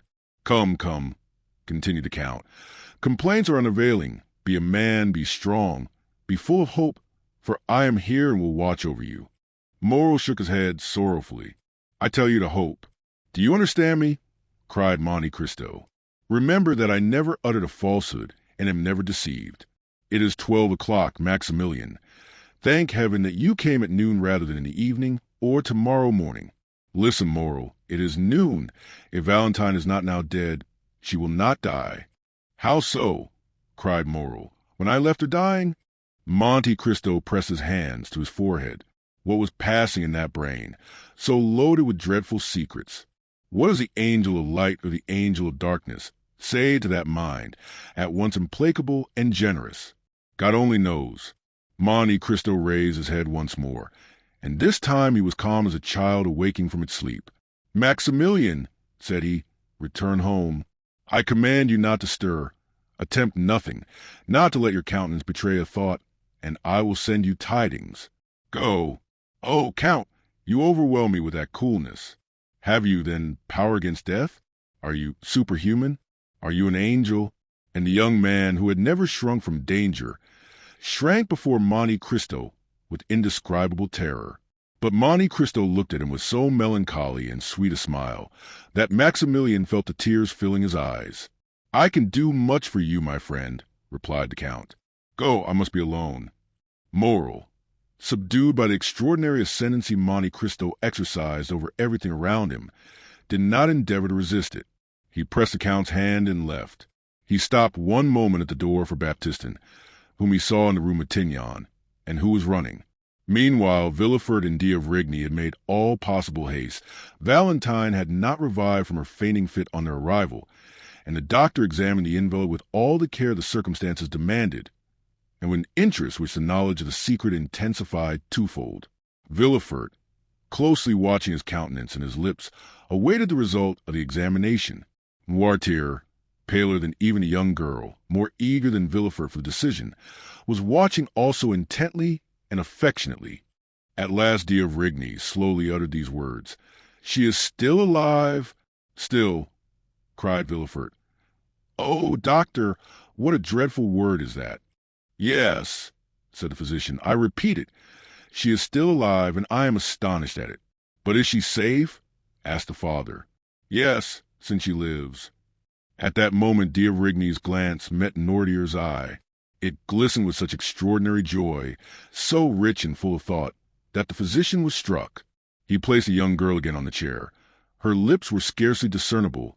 They were so pale and white, as well as her whole face, and remained motionless, looking at Noirtier, who appeared to anticipate and commend all he did.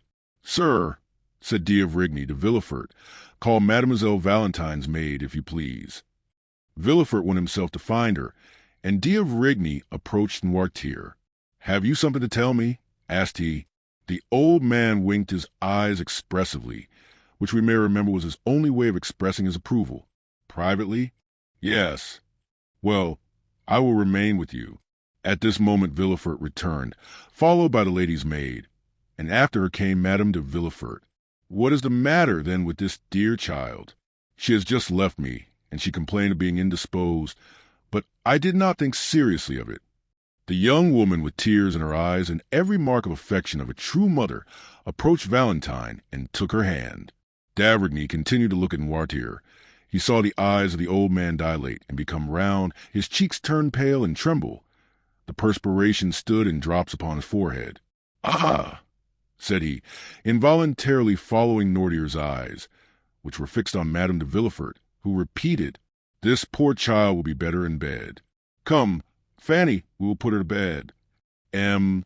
D'Avrigny, who saw that it would be a means of his remaining alone with Noirtier, expressed his opinion that it was the best thing that could be done, but he forbade that anything should be given to her except what he ordered. They carried Valentine away. She had revived, but could scarcely move or speak. So shaken was her frame by the attack. She had, however, just power to give one parting look to her grandfather, who in losing her seemed to be resigning his very soul. D'Avrigny followed the invalid, wrote a prescription, ordered Villefort to take a cabriolet, go in person to a chemist to get prescribed medicine, bread himself, and wait for him in his daughter's room. Then, having renewed his injunction not to give Valentine anything, he went down again to Noirtier, shut the doors carefully, and after convincing himself that no one was listening, "Do you," said he, "know anything of this young lady's illness?" "Yes," said the old man. "We have no time to lose. I will question, and do you answer me?" Noirtier made a sign that he was ready to answer.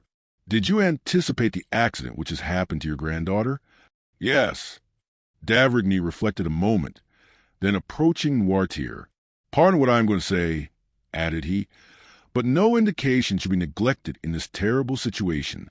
Did you see poor Barrois die?" Noirtier raised his eyes to heaven. "Do you know what he died?" asked d'Avrigny, placing his hand on Noirtier's shoulder. "Yes," replied the old man. "Do you think he died a natural death?" A sort of smile was discernible on the motionless lips of Noirtier. "Then you have thought that Barrois was poisoned?" "Yes." "Do you think the poison he fell a victim to was intended for him?" "No." "Do you think the same hand which unintentionally struck Barrois has now attacked Valentine?" "Yes." "Then will she die too?" asked d'Avrigny, fixing his penetrating gaze on Noirtier. He watched the effect of this question on the old man. "No," replied he with an air of triumph which would have puzzled the most clever diviner. "Then you hope?" said d'Avrigny, with surprise. "Yes." "What do you hope?" The old man made him understand with his eyes that he could not answer. "Ah, yes, it is true," murmured d'Avrigny. Then, turning to Noirtier, "Do you hope the assassin will be tried?" "No." "Then you hope the poison will take no effect on Valentine?" "Yes." "It is no news to you," added d'Avrigny, "to tell you that an attempt has been made to poison her?" The old man made a sign that he entertained no doubt upon the subject. "Then how do you hope Valentine will escape?" Noirtier kept his eyes steadfastly fixed on the same spot. D'Avrigny followed the direction and saw that they were fixed on a bottle containing the mixture which he took every morning. "Ah, indeed," said d'Avrigny, struck with a sudden thought. "Has it occurred to you?" Noirtier did not let him finish. "Yes," said he. "To prepare her system to resist poison?" "Yes." "By accustoming her by degrees?" "Yes, said Noirtier, delighted to be understood. "Of course. I had told you that there was brucine in the mixture I give you." "Yes." "And by accustoming her to that poison, you have endeavored to neutralize the effect of similar poison?" Noirtier's joy continued. "And you have succeeded," exclaimed d'Avrigny. "Without that precaution Valentine would have died before assistance could have been procured. The dose has been excessive, but she has only been shaken by it. And this time, at any rate, Valentine will not die." A superhuman joy expanded the old man's eyes, which were raised toward heaven with an expression of infinite gratitude. At this moment Villefort returned. "Here, doctor," said he, "is what you sent me for. Was this prepared in your presence?" "Yes," replied the procureur. "Have you not let it go out of your hands?" "No." D'Avrigny took the bottle, poured some drops of the mixture it contained in the hollow of his hand, and swallowed them. "Well," said he, "let us go to Valentine. I will give instructions to everyone, and you, and to Villefort, will yourself see that no one deviates from them. 40294 M. At the moment when d'Avrigny was returning to Valentine's room, accompanied by Villefort, an Italian priest of serious demeanor and calm and firm tone, hired for his use the house adjoining the hotel of M. de Villefort. No one knew how the 3 former tenants of that house left it. About 2 hours afterwards its foundation was reported to be unsafe, but the report did not prevent the new occupant establishing himself there with his modest furniture the same day at 5 o'clock.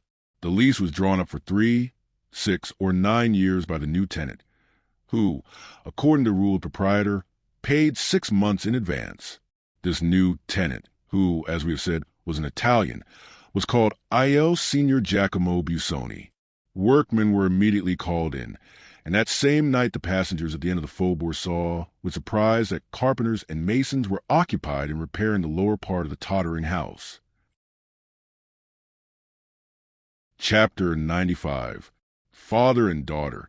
We saw in the preceding chapter how Madame Danglars went formally to announce to Madame de Villefort the approaching marriage of Eugenie Danglars and M. Andrea Cavalcanti.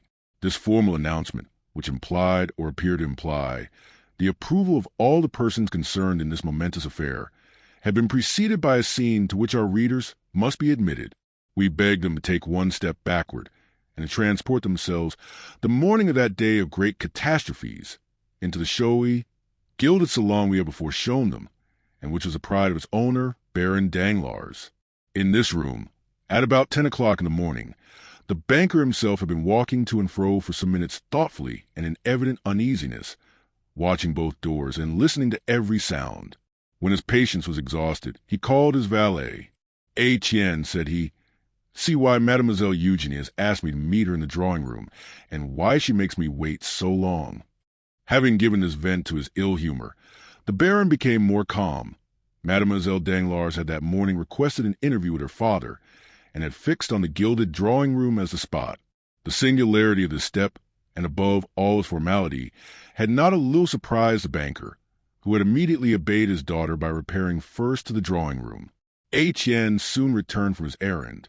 "Mademoiselle's lady's maid says, sir, that Mademoiselle is finishing her toilette, and will be here shortly." Danglars nodded, to signify that he was satisfied. To the world and to his servants, Danglars assumed the character of the good-natured man and the indulgent father. This was one of his parts in the popular comedy he was performing, a make-up he had adopted, and which suited him about as well as the masks worn on the classic stage by paternal actors, who, seen from one side, were the image of geniality, and from the other showed lips drawn down in chronic ill-temper. Let us hasten to say that in private the genial side descended to the level of the other, so that generally the indulgent man disappeared to give place to the brutal husband and domineering father. "Why the devil does that foolish girl, who pretends to wish to speak to me, not come into my study? And why on earth does she want to speak to me at all?" He was turning this thought over in his brain for the 20th time, when the door opened and Eugenie appeared, attired in a figured black satin dress, her hair dressed and gloves on, as if she were going to the Italian opera. "Well, Eugenie, what is it you want with me? And why in this solemn drawing-room when the study is so comfortable?" "I quite understand why you ask, sir," said Eugenie, making a sign that her father might be seated. "And in fact your two questions suggest fully the theme of our conversation. I will answer them both, and contrary to the usual method, the last first, because it is the least difficult. I have chosen the drawing-room, sir, as our place of meeting, in order to avoid the disagreeable impressions and influences of banker's study. Those gilded cash books, drawers locked like gates of fortresses, heaps of bank bills, come from I know not where, and the quantities of letters from England, Holland, Spain, India, China, and Peru have generally a strange influence on a father's mind, and make him forget that there is in the world an interest greater and more sacred than the good opinion of his correspondents. I have, therefore, chosen this drawing-room, where you see, smiling and happy in their magnificent frames, your portrait, mine, my mother's, and all sorts of rural landscapes and touching pastorals. I rely much on external impressions. Perhaps, with regard to you, they are immaterial, but I should be no artist if I had not some fancies." "Very well," replied M. Danglars, who had listened to all this preamble with imperturbable coolness, but without understanding a word, since like every man burdened with thoughts of the past, he was occupied with seeking the thread of his own ideas in those of the speaker. "There is, then, the second point cleared up, or nearly so," said Eugenie, without the least confusion, and with that masculine pointedness which distinguished her gesture and her language, "and you appear satisfied with the explanation. Now, let us return to first. You asked me why I requested this interview. I will tell you in 2 words, sir. I will not marry Count Andrea Cavalcanti." Danglars leaped from his chair and raised his eyes and arms toward heaven. 40298 M.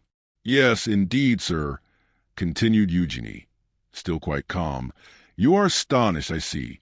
For since this little affair began, I have not manifested the slightest opposition, and yet I am always sure, when the opportunity arrives, to oppose a determined and absolute will to people who have not consulted me, and things which displease me. However, this time my tranquility or passiveness, as philosophers say, proceeded from another source. It proceeded from a wish, like a submissive and devoted daughter. A slight smile was observable on the purple lips of the young girl. To practice obedience. "Well," asked Danglars. "Well, sir," replied Eugenie, "I have tried to the very last, and now that the moment has come, I feel in spite of all my efforts that it is impossible." "But," said Danglars, whose weak mind was at first quite overwhelmed with the weight of this pitiless logic, marking evident premeditation and force of will, "what is your reason for this refusal, Eugenie? What reason do you assign?" "My reason," replied the young girl. "Well, it is not that the man is more ugly, more foolish, or more disagreeable than any other. No. Andrea Cavalcanti may appear to those who look at men's faces and figures as a very good specimen of his kind. It is not, either, that my heart is less touched by him than any other. That would be a schoolgirl's reason, which I consider quite beneath me. I actually love no one, sir, you know it, do you not? I do not then see why, without real necessity, I should encumber my life with a perpetual companion. Has not some sage said, 'Nothing too much'? And another, I carry all my effects with me. I have been taught these two aphorisms in Latin and in Greek. One is, I believe, from Phaedrus, and the other from Bias. Well, my dear father, in the shipwreck of life, for life is an eternal shipwreck of our hopes, I cast into the sea my useless encumbrance, that is all, and I remain with my own will, disposed to live perfectly alone, and consequently perfectly free." "Unhappy girl! Unhappy girl!" murmured Danglars, turning pale, for he knew from long experience the solidity of the obstacle he had so suddenly encountered. "Unhappy girl!" replied Eugenie. "Unhappy girl, do you say, sir?" "No, indeed." The exclamation appears quite theatrical and affected. "Happy! On the contrary, for what am I in want of? The world calls me beautiful. It is something to be well received. I like a favorable reception. It expands a countenance, and those around me do not then appear so ugly. I possess a share of wit and a certain relative sensibility, which enables me to draw from life in general. For support of mine, all I meet with that is good, like the monkey who cracks the nut to get at its contents. I am rich, for you have one of the first fortunes in France. I am your only daughter, and you are not so exacting as the fathers of the Porte Saint Martin and Gaieté, who disinherit their daughters for not giving them grandchildren. Besides, the provident law has deprived you of the power to disinherit me, at least entirely, as it is also the power to compel me to marry monsieur this or monsieur that. And so, being beautiful, witty, somewhat talented as the comic opera say, and rich, and that is happiness, sir, why you call me unhappy?" Danglars, seeing his daughter smiling and proud even to insolence, could not entirely repress his brutal feelings, but they betrayed themselves only by an exclamation. Under the fixed and inquiring gaze leveled at him from under those beautiful black eyebrows, he prudently turned away, and calmed himself immediately, daunted by the power of a resolute mind. "Truly, my daughter," replied he with a smile, "you are all you boast of being, excepting one thing. I will not too hastily tell you which, but would rather leave you to guess it." Eugenie looked at Danglars, much surprised that one flower of her crown of pride, with which she had so superbly decked herself, should be disputed. "My daughter," continued the banker, "you have perfectly explained to me the sentiments which influence a girl like you, who is determined she will not marry. Now it remains for me to tell you the motives of a father like me, who has decided that his daughter shall marry." Eugenie bowed, not as a submissive daughter, but as an adversary prepared for a discussion. "My daughter," continued Danglars, "when a father asks his daughter to choose a husband, he has always some reason for wishing her to marry. Some are affected with the mania of which you spoke just now, that of living again in their grandchildren. This is not my weakness. I tell you at once, family joys have no charm for me. I may acknowledge this to a daughter whom I know to be philosophical enough to understand my indifference, and not to impute it to me as a crime. This is not to the purpose," said Eugenie. "Let us speak candidly, sir. I admire candor." "Oh," said Danglars, I can, when circumstances render desirable, adopt your system, although it may not be my general practice. I will therefore proceed. I have proposed to you to marry, not for your sake, for indeed I did not think of you in the least at the moment. You admire candor, and will now be satisfied, I hope. But because it suited me to marry you as soon as possible, on account of certain commercial speculations I am desirous of entering into. Eugenie became uneasy. 40302M. It is just as I tell you, I assure you, and you must not be angry with me, for you have sought this disclosure. I do not willingly enter into arithmetical explanations with an artist like you, who fears to enter my study lest you should imbibe disagreeable or anti-poetic impressions and sensations. But in that same banker's study, where you very willingly presented yourself yesterday to ask for 1,000 francs I give you monthly for pocket money, you must know, my dear young lady, that many things may be learned useful even to a girl who will not marry.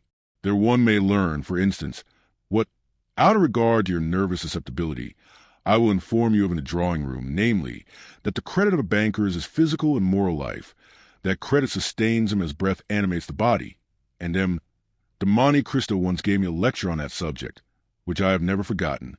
There we may learn that as credit sinks, the body becomes a corpse, and this is what must happen very soon to a banker who is proud to own so good a logician as you for his daughter.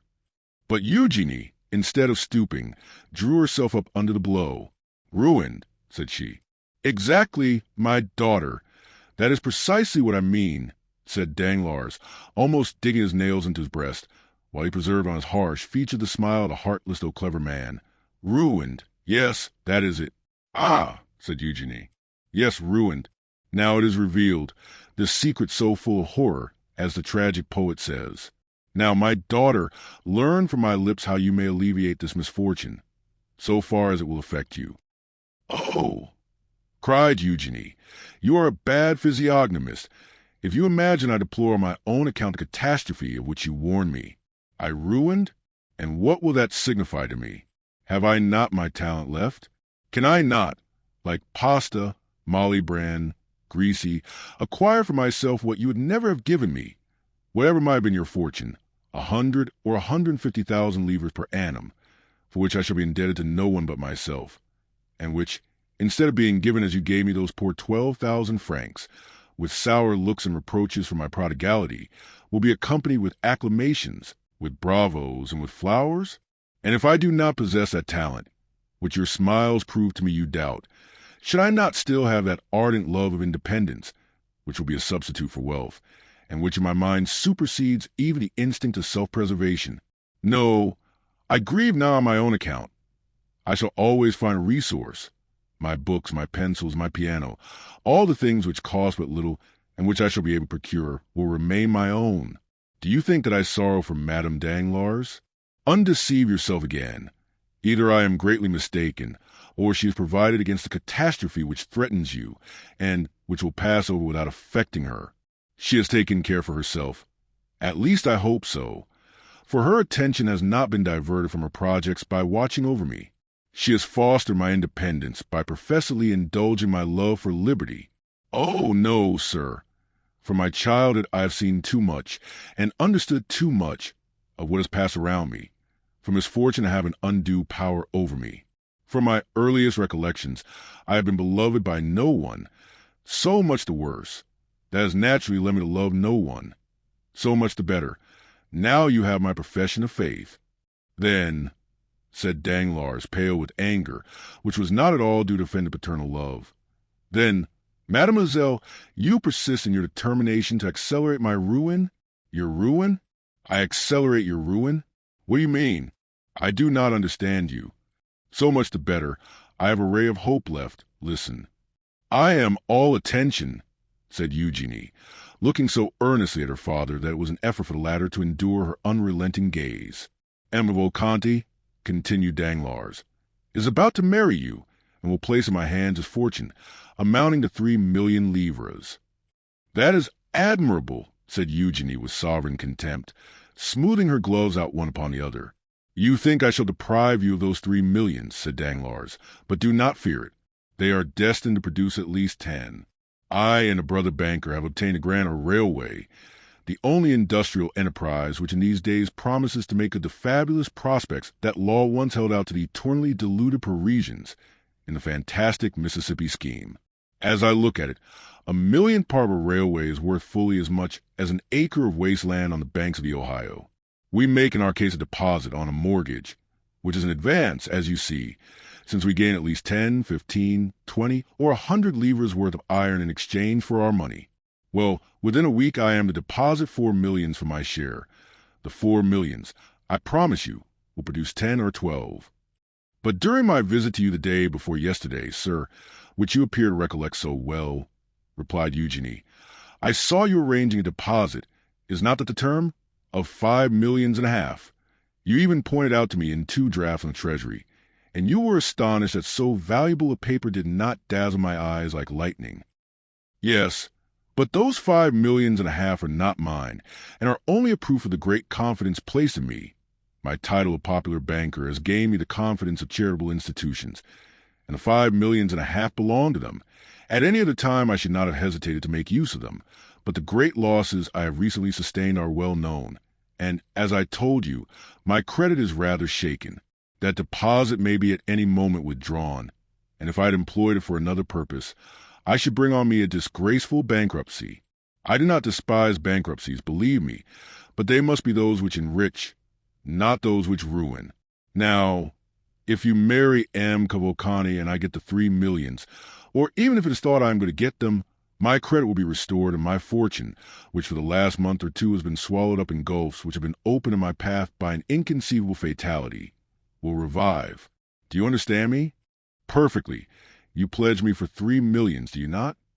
The greater the amount, the more flattering it is to you. It gives you an idea of your value. Thank you. One word more, sir. Do you promise me to make what use you can to report the fortune M. Cavalcanti will bring without touching the money? This is no act of selfishness, but of delicacy. I am willing to help rebuild your fortune, but I will not be an accomplice in the ruin of others. But since I tell you, cried Danglars, that with these 3 million, do you expect to recover your position? Sir, without touching those 3 million? I hope so, if the marriage should take place and confirm my credit. Shall you be able to pay M. Cavalcanti the 500,000 francs you promised for my dowry? He shall receive them on returning from the mayor's 20. Very well. What next? What more do you want? I wish to know if, in demanding my signature, you leave me entirely free in my person? Absolutely. Then, as I said before, sir, very well, I am ready to marry M. Cavalcanti. But what are you up to? Ah, that is my affair. What advantage should I have over you, if knowing your secret I were to tell you mine? Danglars bit his lips. Then, said he, you are ready to pay the official visits, which are absolutely indispensable? Yes, replied Eugenie. And to sign the contract in 3 days? Yes. Then in my turn, I also say very well. Danglars pressed his daughter's hand in his. But, extraordinary to relate, the father did not say, "Thank you, my child," nor did the daughter smile at her father. "Is the conference ended?" asked Eugenie, rising. Danglars motioned that he had nothing more to say. 5 minutes afterwards the piano resounded to the touch of Mademoiselle d'Armilly's fingers, and Mademoiselle Danglars was singing Brabantio's malediction on Desdemona. At the end of the piece Etienne entered and announced to Eugenie that the horses were at the carriage, and that the Baroness was waiting for her to pay her visits. We have seen them at Villefort's. They proceeded then on their course. Chapter 96. The Contract. 3 days after the scene we had just described, namely towards 5 o'clock in the afternoon of the day fixed for the signature of the contract between Mademoiselle Eugenie Danglars and Andrea Cavalcanti, whom the banker persisted in calling Prince, a fresh breeze was stirring the leaves in the little garden in front of the Count of Monte Cristo's house, and the Count was preparing to go out, while his horses were impatiently pawing the ground, held in by the coachman, who had been seated a quarter of an hour on his box. The elegant phaeton with which we are familiar rapidly turned the angle of the entrance gate, and cast out on the doorsteps Andrea Cavalcanti, as decked up and gay as if he were going to marry a princess. he inquired after the Count with his usual familiarity, and ascending lightly to the first story met him at the top of the stairs. The Count stopped on seeing the young man. As for Andrea, he was launched, and when he was once launched, nothing stopped him. "Ah, good morning, my dear Count," said he. "Ah, Andrea," said the latter, with his half-jesting tone. "How do you do?"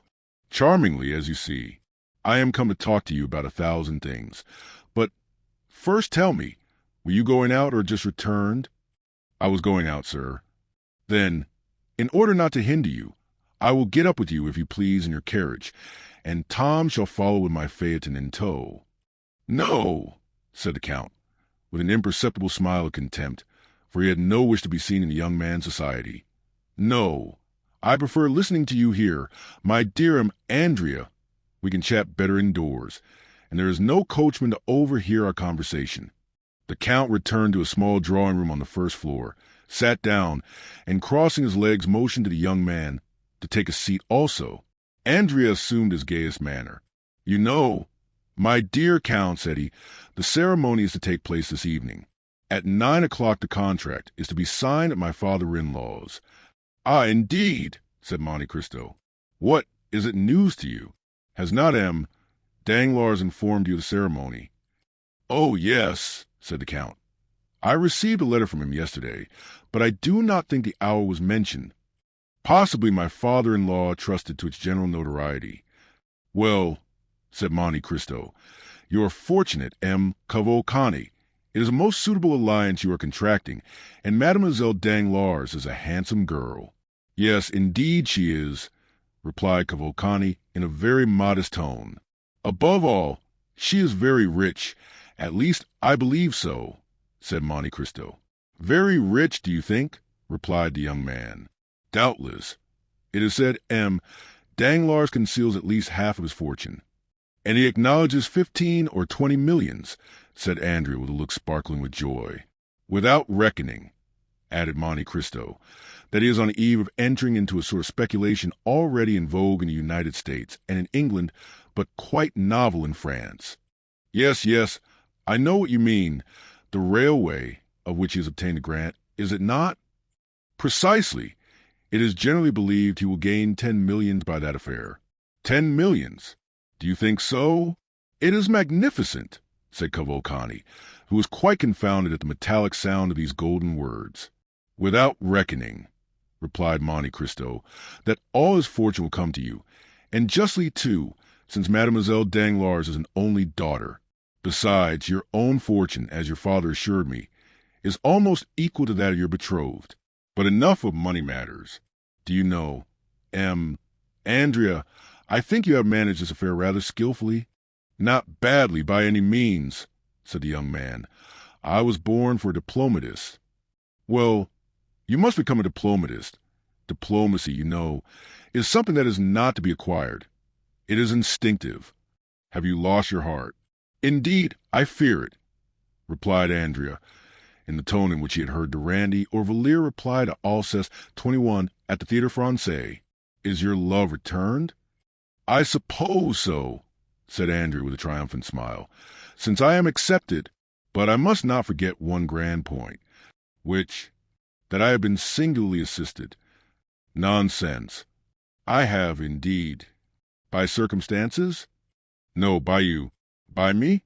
"Not at all, Prince," said Monte Cristo, laying a marked stress on the title. "What have I done for you? Are not your name, your social position, and your merit sufficient?" "No," said Andrea. "No, it is useless for you to say so, Count. I maintain that the position of a man like you has done more than my name, my social position, and my merit." "You are completely mistaken, sir," said Monte Cristo coldly, who felt the perfidious maneuver of the young man, and understood the bearing of his words. "You only acquire my protection after the influence and fortune of your father have been ascertained. For, after all, who procured for me, who had never seen either you or your illustrious father, the pleasure of your acquaintance? 2 of my good friends, Lord Wilmore and the Abbé Busoni. What encouraged me not to become your surety, but to patronize you, your father's name, so well known in Italy and so highly honored? Personally, I did not know you, This calm tone and perfect ease made Andrea feel that he was, for the moment, restrained by a more muscular hand than his own, and that the restraint could not be easily broken through. "Oh, then my father is really a very large fortune, Count?" "It appears so, sir," replied Monte Cristo. "Do you know if the marriage settlement he promised me has come?" "I have been advised of it." "But the 3 millions?" "The 3 millions are probably on the road." "Then I shall really have them?" "Oh, well," said the Count, "I do not think you have yet known the want of money." Andrea was so surprised that he pondered the matter for a moment.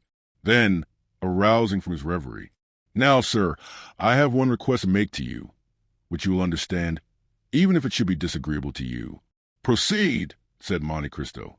"I have formed an acquaintance, thanks to my good fortune, with many noted persons, and have, at least at the moment, a crowd of friends.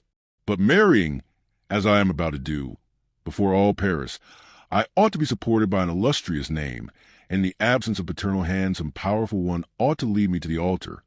Now, my father is not coming to Paris, is he? He is old, covered with wounds, and suffers dreadfully, he says, in traveling." "I understand. Well, I am come to ask a favor of you." "Of me?" "Yes, of you." "And pray what may it be?" "Well, to take his part." "Ah, my dear sir." "What?" "After the very relations I have had the happiness to sustain towards you, can it be that you know me so little as to ask such a thing? Ask me to lend you 500,000, and, although such a loan is somewhat rare, on my honor, you would annoy me less. No, then, what I thought I had already told you, that in participation in this world's affairs, more especially in their moral aspects, the Count of Monte Cristo has never ceased to entertain the scruples and even the superstitions of the East. I, who have a seraglio at Cairo, one at Smyrna, and one at Constantinople, preside at a wedding? Never. Then you refuse me? Decidedly. And were you my son or my brother, I would refuse you in the same way." "But what must be done?" said Andrea, disappointed. "You said just now that you had 100 friends." "Very true, but you introduced me at Dangler's." "Not at all. Let us recall the exact facts. You met him at a dinner party at my house, and you introduced yourself at his house. That is a totally different affair." "Yes, but by my marriage you have forwarded that." "I? Not in the least, I beg you to believe. Recollect what I told you when you asked me to propose you." "Oh, I never make matches, my dear prince. It is my settled principle." Andrea bit his lips. 50025 M. "But at least you will be there?" "Will all Paris be there?" "Oh, certainly." "Well, like all Paris, I shall be there too," said the Count. "And will you sign the contract?" "I see no objection to that. My scruples do not go thus far." "Well, since you will grant me no more, I must be content with what you give me. But one word more, Count." "What is it?" "Advice." "Be careful. Advice is worse than service." "Oh, you can give me this without compromising yourself." "Tell me what it is." "Is my wife's fortune 500,000 livres?" "That is the sum Danglars himself announced." "Must I receive it, or leave it in the hands of notary?" "This is the way such affairs are generally arranged when it is wished to do them stylishly. Your two solicitors appoint a meeting, when the contract is signed, for the next or the following day. Then they exchange the two portions, for which they each give a receipt. Then, when the marriage is celebrated, they place the amount at your disposal as the chief member of the alliance." "Because," said Andrea, with a certain ill-concealed uneasiness, "I thought I heard my father-in-law say that he intended embarking our property in that famous railway affair which you spoke just now." "Well," replied Monte Cristo, "it will be the way, everybody says, of trebling your fortune in 12 months. Baron Danglars is a good father, and knows how to calculate." "In that case," said Andrea, "everything is all right, excepting your refusal, which quite grieves me. You must attribute it only to natural scruples under similar circumstances." "Well," said Andrea, "let it be as you wish. This evening, then, at 9 o'clock. Adieu till then." Notwithstanding a slight resistance on the part of Monte Cristo, whose lips turned pale, but who preserved a ceremonious smile, Andrea seized the Count's hand, pressed it, jumped into his phaeton, and disappeared. The 4 or 5 remaining hours before 9 o'clock arrived, Andrea employed in riding, paying visits, designed to induce those of whom he had spoken to appear at the bankers in their gayest equipages, dazzling them by promises of shares and schemes which had since turned every brain, and in which Danglars was just taking the initiative. In fact, at 8:30 in the evening, the Grand Salon, the gallery adjoining, and the 3 other drawing rooms on the same floor were filled with a perfumed crowd who sympathized but little in the event, but who all participated in that love of being present wherever there is anything fresh to be seen. An academician would say that the entertainment of the fashionable world are collections of flowers which attract inconstant butterflies, famished bees, and buzzing drones. 50025 M. No one could deny that the rooms were splendidly illuminated. The light streamed forth on the gilt moldings and the silk hangings, and all the bad taste of decorations, which had only their richness to boast of, shone in its splendor. Mademoiselle Eugenie was dressed with elegant simplicity in a figured white silk dress, and a white rose half concealed in her jet black hair was her only ornament, unaccompanied by a single jewel. Her eyes, however, betrayed that perfect confidence which contradicted the girlish simplicity of this modest attire. Madame Danglars was chatting at a short distance with Debray, Beauchamp, and Château. Debray was admitted to the house for this grand ceremony, but on the same plane with everyone else, and without any particular privilege. Danglars, surrounded by deputies and men connected with the revenue, was explaining a new theory of taxation which he intended to adopt when the course of events had compelled the government to call him into the ministry. Andrea, on whose arm hung one of the most consummate dandies of the opera, was explaining to him rather cleverly, since he was obliged to be bold to appear at ease, his future projects, and the new luxuries he meant to introduce to Parisian fashions with his 175,000 livres per annum. The crowd moved to and fro in the rooms like an ebb and flow of turquoises, rubies, emeralds, opals, and diamonds. As usual, the oldest women were the most decorated, and the ugliest the most conspicuous. If there was a beautiful lily or a sweet rose, you had to search for it, concealed in some corner behind a mother with a turban, or an ant with a bird of paradise. At each moment, in the midst of the crowd, the buzzing and the laughter, the doorkeeper's voice was heard announcing some name well known in the financial department, respected in the army, or illustrious in the literary world, and which was acknowledged by a slight movement in the different groups. But for one whose privilege it was to agitate that ocean of human waves, how many were received with a look of indifference or a sneer of disdain? At the moment when a hand of the massive timepiece, representing Endymion asleep, pointed to 9 on its golden face, and the hammer, the faithful type of mechanical thought, struck 9 times, the name of the Count of Monte Cristo resounded in its turn, and as if by an electric shock all the assembly turned toward the door. The Count was dressed in black, and with his habitual simplicity. His white waistcoat displayed his expansive noble chest, and his black stock was singularly noticeable because of its contrast with the deadly paleness of his face. His only jewelry was a chain, so fine that the slender gold thread was scarcely perceptible on his white waistcoat. A circle was immediately formed around the door. The Count perceived at one glance Madame Danglars at one end of the drawing-room, Danglars at the other, and Eugenie in front of him. He first advanced toward the Baroness, who was chatting with Madame de Villefort, who had come alone, Valentine being still an invalid. And without turning aside, so clear was the road left for him, he passed from the Baroness to Eugenie, whom he complimented in such rapid and measured terms that the proud artist was quite struck.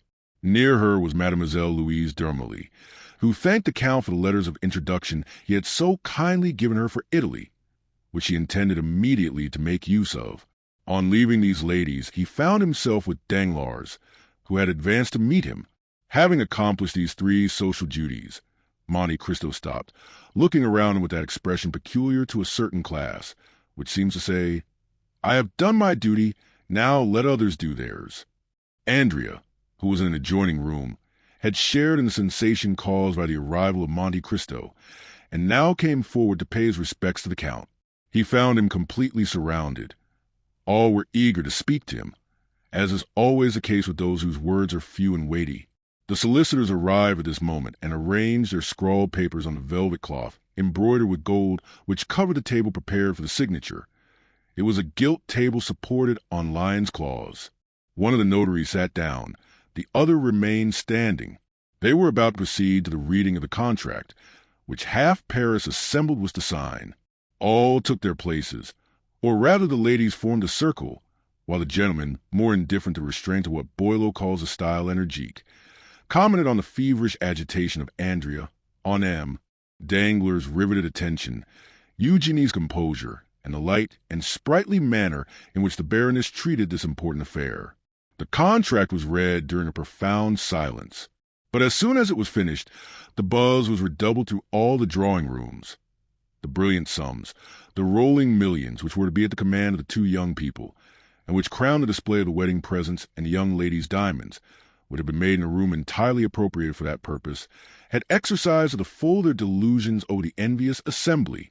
Mademoiselle Danglars' charms were heightened in the opinion of the young men, and for the moment seemed to outvie the sun in splendor.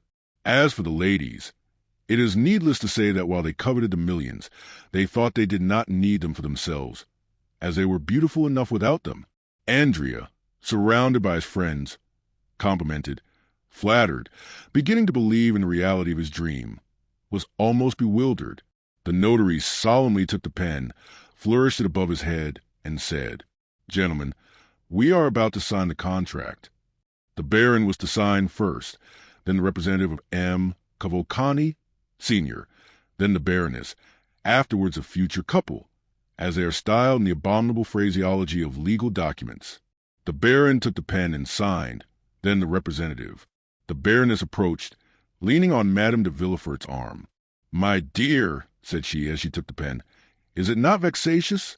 An unexpected incident in the affair of murder and theft at the Count of Monte Cristo's, in which he nearly fell a victim, deprives us of the pleasure of seeing M. de Villefort."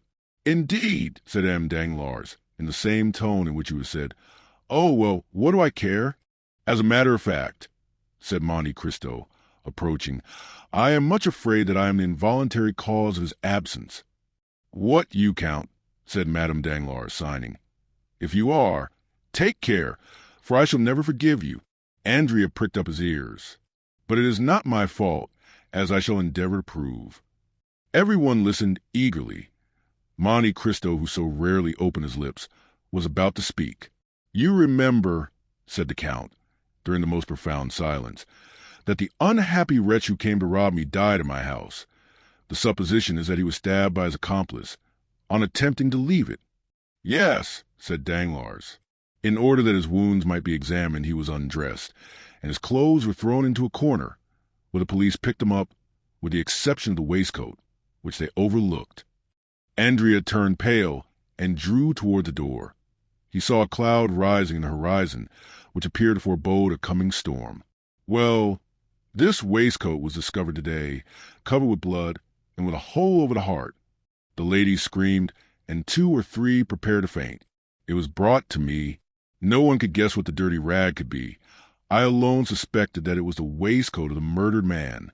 My valet, in examining this mournful relic, felt a paper in the pocket and drew it out. It was a letter addressed to you, Baron." "To me?" cried Danglars. "Yes, indeed, to you. I succeeded in deciphering your name under the blood with which the letter was stained," replied Monte Cristo, amid the general outburst of amazement. "But," asked Madame Danglars, looking at her husband with uneasiness, "how could that prevent M. de Villefort?" "In this simple way, madame," replied Monte Cristo. "The waistcoat and the letter were both what is termed circumstantial evidence. I therefore sent them to the king's attorney. You understand, my dear baron, that legal methods are safest in criminal cases. It was, perhaps, some plot against you." Andrea looked steadily at Monte Cristo and disappeared in the second drawing-room. "Possibly," said Danglars. "Was not this murdered man an old galley slave? 50025 M. "Yes," replied the Count, "a felon named Cataris." Danglars turned slightly pale. Andrea reached the anteroom beyond the little drawing-room. "But go on signing," said Monte Cristo. "I perceive that my story has caused a general emotion, and I beg to apologize to you, Baroness, and to Mademoiselle Danglars." The Baroness, who had signed, returned the pen to the notary. "Prince Cavalcanti," said the latter, Prince Cavalcanti, where are you? Andrea, Andrea, repeated several young people, who were already on sufficiently intimate terms with him to call him by his Christian name. Call the prince. Inform him that it is his turn to sign, cried Danglars to one of the floor-keepers. But at the same instant the crowd of guests rushed in alarm into the principal salon, as if some frightful monster had entered the apartments. Quirins quem deveret. There was, indeed, reason to retreat, to be alarmed, and to scream. An officer was placing 2 soldiers at the door of each drawing-room, and was advancing towards Danglars, preceded by a commissary of police, girded with his scarf. Madame Danglars uttered a scream and fainted. Danglars, who thought himself threatened, certain consciences are never calm, Danglars, even before his guests, showed a countenance of abject terror. "What is the matter, sir?" asked Monte Cristo, advancing to meet the commissioner. "Which of you gentlemen," asked the magistrate, without replying to the count, "answers to the name of Andrea Cavalcanti?" A cry of astonishment was heard from all parts of the room. They searched, they questioned. "But who then is Andrea Cavalcanti?" asked Danglars in amazement. "A galley slave, escaped from confinement at Toulon." "And what crime has he committed?" "He is accused," said the commissary with his inflexible voice, "of having assassinated the man named Cataris, his former companion in prison, at the moment he was making his escape from the house of the Count of Monte Cristo." Monte Cristo cast a rapid glance around him. Andrea was gone. Chapter 97. The Departure for Belgium. A few minutes after the scene of confusion produced in the salons of M. Danglars by the unexpected appearance of a brigade of soldiers and by the disclosure which had followed, the mansion was deserted with as much rapidity as if a case of plague or of cholera morbus had broken out among the guests. In a few minutes, through all the doors, down all the staircases, by every exit, everyone hastened to retire, or rather to fly. For it was a situation where the ordinary condolences, which even the best friends are so eager to offer in great catastrophes, were seen to be utterly futile. There remained in the banker's house only Danglars, closeted in his study, and making his statement to the officers gendarmes. Madame Danglars, terrified, in the boudoir with which we are acquainted, and Eugénie, who with haughty air and disdainful lip had retired to her room with her inseparable companion, Mademoiselle Louise d'Armilly. As for the numerous servants, more numerous that evening than usual, for their number was augmented by cooks and butlers from the Café de Paris, venting on their employers their anger at what they termed the insult to which they had been subjected, they collected in groups in the hall, in the kitchens, or in their rooms, thinking very little of their duty, which was thus naturally interrupted. Of all this household, only 2 persons deserve our notice. These are Mademoiselle Eugénie Danglars and Mademoiselle Louise d'Armilly. The betrothed had retired, as we said, with haughty air, disdainful lip, and the demeanor of an outraged queen, followed by her companion, who was paler and more disturbed than herself. On reaching her room, Eugénie locked her door, while Louise fell on a chair. "Ah, what a dreadful thing," said the young musician. "Who would have suspected it? Andrea Cavalcanti, a murderer. A galley slave escaped, a convict."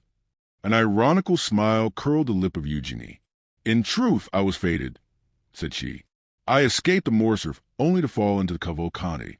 "Oh, do not confound the two, Eugénie." "Hold your tongue.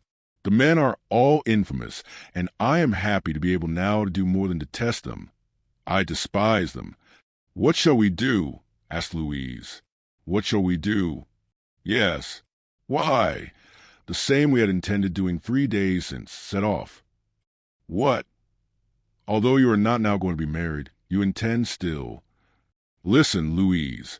I hate this life of the fashionable world, always ordered, measured, ruled, like our music paper. What I have always wished for, desired, and coveted is the life of an artist, free and independent, relying only on my own resources and accountable only to myself. Remain here? What for? That they may try, a month hence, to marry me again, and to whom? M. Debray, perhaps, as it was once proposed. No, Louise, no. This evening's adventure will serve for my excuse. I did not seek one. I did not ask for one. God sends me this, and I hail it joyfully." "How strong and courageous you are," said the fair, frail girl to her brunette companion. Did you not yet know me? Come, Louise, let's talk of our affairs. The post-chaise was happily bought 3 days since. Have you had it sent where we are to go for it? Yes. Our passport. Here it is. And Eugenie, with her usual precision, opened a printed paper and read, M. Lyon d'Armilly, 20 years of age, profession artist, hair black, eyes black, traveling with a sister. Capital, how did you get this passport? When I went to ask him to Monte Cristo for letters to the directors of the theaters at Rome and Naples, I expressed my fears of traveling as a woman. He perfectly understood them, and undertook to procure for me a man's passport, and 2 days after I received this, to which I'd added with my own hand, traveling with his sister. 50035M. Well, said Eugenie cheerfully, we have then only to pack up our trunks. We shall start the evening of the signing of the contract, instead of the evening of the wedding. That is all. But consider the matter seriously, Eugenie. Oh, I am done with considering. I am tired of hearing only of market reports, of the end of the month, of the rise and fall of Spanish funds, of Haitian bonds. Instead of that, Louise, do you understand? Air, liberty, melody of birds, plains of Lombardy, Venetian canals, Roman palaces, the Bay of Naples.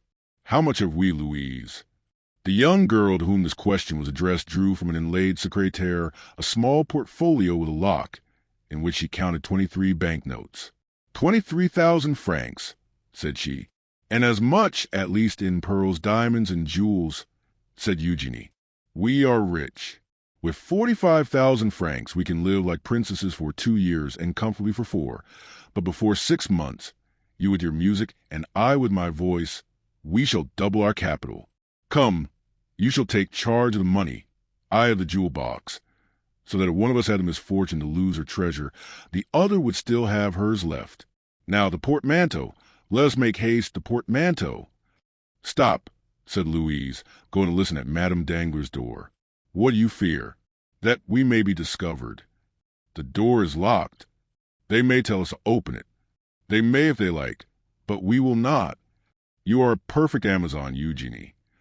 And the 2 young girls began to heap into a trunk all the things they thought they should require. There now, said Eugenie. While I change my costume, do you lock the portmanteau? Louise pressed with all the strength of her little hands on the top of the portmanteau. But I cannot, said she. I am not strong enough. Do you shut it? Ah, you do well to ask, said Eugenie, laughing. I forgot that I was Hercules, and you only the pale Omphale. And the young girl, kneeling on the top, pressed the 2 parts of the portmanteau together, and Mademoiselle d'Armilly passed the bolt of the padlock through. When this was done, Eugenie opened a drawer, of which she kept the key, and took from it a wadded violet silk traveling cloak. Here, said she, you see I have thought of everything. With this cloak you will not be cold. But you? Oh, I am never cold, you know. Besides, with these men's clothes. Will you dress here? Certainly. Shall you have time? Do not be uneasy, you little coward. All our servants are busy, discussing the grand affair. Besides, what is there astonishing, when you think of the grief I ought to be in, that I shut myself up? Tell me. No, truly, you comfort me. Come and help me. From the same drawer she took a man's complete costume, from the boots to the coat, and a provision of linen, where there was nothing superfluous, but every requisite. Then, with a promptitude which indicated that this was not the first time she had amused herself by adopting the garb of the opposite sex, Eugenie drew on the boots and pantaloons, tied her cravat, buttoned her waistcoat up to the throat, and put on a coat which admirably fitted her beautiful figure. Oh, that is very good. Indeed, it is very good, said Louise, looking at her with admiration. But that beautiful black hair, those magnificent braids, which made all the ladies sigh with envy, will they go under man's hat like the one I see down there? You shall see, said Eugenie, and with her left hand seizing the thick mass, which her long fingers could scarcely grasp, she took in her right hand a pair of long scissors, and soon the steel met through the rich and splendid hair, which fell in a cluster at her feet as she leaned back to keep it from her coat. Then she grasped the front hair, which she also cut off, without expressing the least regret. On the contrary, her eyes sparkled with greater pleasure than usual under her ebony eyebrows. 50039M. Oh, the magnificent hair, said Louise with regret. And am I not 100 times better thus? Cried Eugenie, smoothing the scattered curls of her hair, which had now quite a masculine appearance. And do you not think me handsomer so? Oh, you are beautiful, always beautiful, cried Louise. Now, where are you going? To Brussels, if you like. It is the nearest frontier. We can go to Brussels, Liège, Aix-la-Chapelle, then up the Rhine to Strasbourg. We will cross Switzerland and go down into Italy by the St. Gothard. Will that do? Yes. What are you looking at? I am looking at you. Indeed, you are adorable like that. One would say you were carrying me off. And they would be right. Pardieu. Oh, I think you swore, Eugenie. And the two young girls, whom everyone might have thought plunged in grief, the one on her own account, the other from interest in her friend, burst out laughing, as they cleared away every visible trace of the disorder which had naturally accompanied the preparations for their escape. Then, having blown out the lights, the two fugitives, looking and listening eagerly, with outstretched necks, opened the door of a dressing-room which led by a side staircase down the yard, Eugenie going first, and holding with one arm the portmanteau, which by the opposite handle Mademoiselle Darmelie scarcely raised with both hands. The yard was empty. The clock was striking 12. The porter was not yet gone to bed. Eugenie approached softly and saw the old man sleeping soundly in an armchair in his lodge. She returned to Louise, took up the portmanteau, which she had placed for a moment on the ground, and they reached the archway under the shadow of the wall. Eugenie concealed Louise in an angle of the gateway, so that if the porter chanced to awake, he might see but one person. Then, placing herself in the full light of the lamp which lit the yard, "Gate!" cried she, with her finest contralto voice, and rapping at the window. The porter got up as Eugenie expected, and even advanced some steps to recognize the person who was going out, but seeing a young man striking his boot impatiently with his riding whip, he opened it immediately. Louise slid to the half-open gate like a snake, and bounded lightly forward. Eugenie, apparently calm, although in all probability her heart beat somewhat faster than usual, went out in her turn. A porter was passing, and they gave him the portmanteau. Then the two young girls, having told him to take it to number 36, Rue de la Victoire, walked behind this man, whose presence comforted Louise. As for Eugenie, she was as strong as a Judith or a Delilah. They arrived at the appointed spot. Eugenie ordered the porter to put down the portmanteau, gave him some pieces of money, and having rapped at the shutter, sent him away. The shutter where Eugenie had rapped was that of a little laundress, who had been previously warned, and was not yet gone to bed. She opened the door. "Mademoiselle," said Eugenie, "let the porter get the post-chaise from the coach-house, and fetch some post-horses from the hotel. Here are 5 francs for his trouble." "Indeed," said Louise, "I admire you, and I could almost say respect you." The laundress looked on in astonishment, but as she had been promised 20 louis, she made no remark. In a quarter of an hour, the porter returned with a postboy and horses, which were harnessed, and put in the post-chaise in a minute, while the porter fastened the portmanteau on with the assistance of a cord and strap. "Here is the passport," said the postilion. "Which way are we going, young gentlemen?" "To Fontainebleau," replied Eugenie with an almost masculine voice. "What do you say?" said Louise. "I am giving them the slip," said Eugenie. "This woman to whom we have given 20 louis may betray us for 40. We will soon alter our direction." And the young girl jumped into the britska, which was admirably arranged for sleeping in, without scarcely touching the step. "You are always right," said the music teacher, seating herself by the side of her friend. A quarter of an hour afterwards the postilion, having been put in the right road, passed with a crack of his whip through the gateway of the Barrière Saint-Martin. "Ah," said Louise, breathing freely, "here we are out of Paris." "Yes, my dear, the abduction is an accomplished fact," replied Eugenie. "Yes, and without violence," said Louise. "I shall bring that forward as an extenuating circumstance," replied Eugenie. These words were lost in the noise which the carriage made in rolling over the pavement of La Villette. Danglars no longer had a daughter. Chapter 98. The Bell and Bottle Tavern. And now let us leave Mademoiselle Danglars and her friend pursuing their way to Brussels, and return to poor Andrea Cavalcanti, so inopportunely interrupted in his rise to fortune. Notwithstanding his youth, Master Andrea was a very skillful and intelligent boy. We have seen that on the first rumor which reached the salon, he had gradually approached the door, and crossing 2 or 3 rooms at last disappeared. But we have forgotten to mention one circumstance, which nevertheless ought not to be omitted. In one of the rooms he crossed, the trousseau of the bride-elect was on exhibition. There were caskets of diamonds, cashmere shawls, Valenciennes lace, English veils, and in fact all the tempting things, the bare mention of which makes the hearts of young girls bound with joy, and which is called the corbel. 20 to now, in passing through this room, Andrea proved himself not only to be clever and intelligent, but also provident, for he helped himself to the most valuable of the ornaments before him.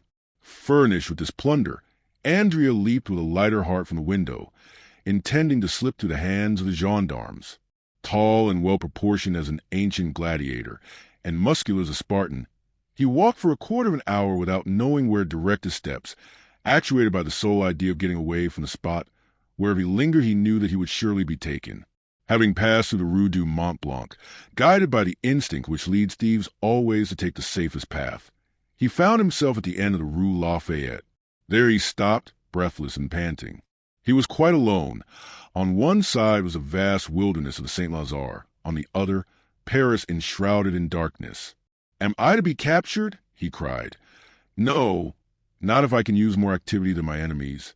My safety is now a mere question of speed." At this moment, he saw a cab at the top of the Faubourg Poissonnière.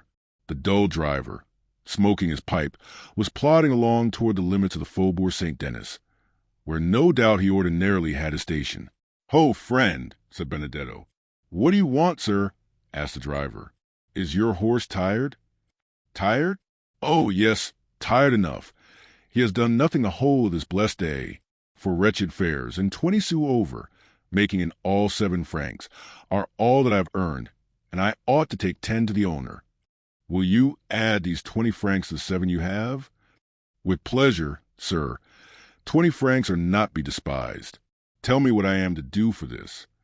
"A very easy thing, if your horse isn't tired. I tell you he'll go like the wind. Only tell me which way to drive." "Toward the Louvres." "Ah, I know the way. You get good sweet rum over there." "Exactly so. I merely wish to overtake one of my friends, with whom I am going to hunt tomorrow at Chapelle-en-Serval. He should have waited for me here with a cabriolet till 11:30. It is 12, and, tired of waiting, he must have gone on. It is likely. Well, will you try and overtake him? Nothing I should like better. If you do not overtake him before we reach Bourget, you shall have 20 francs. If not before Louvres, 30. And if we do overtake him, 40, said Andrea, after a moment's hesitation, at the end of which he remembered that he might safely promise. That's all right, said the man. Hop in and we're off. Huo-O-P-L-A.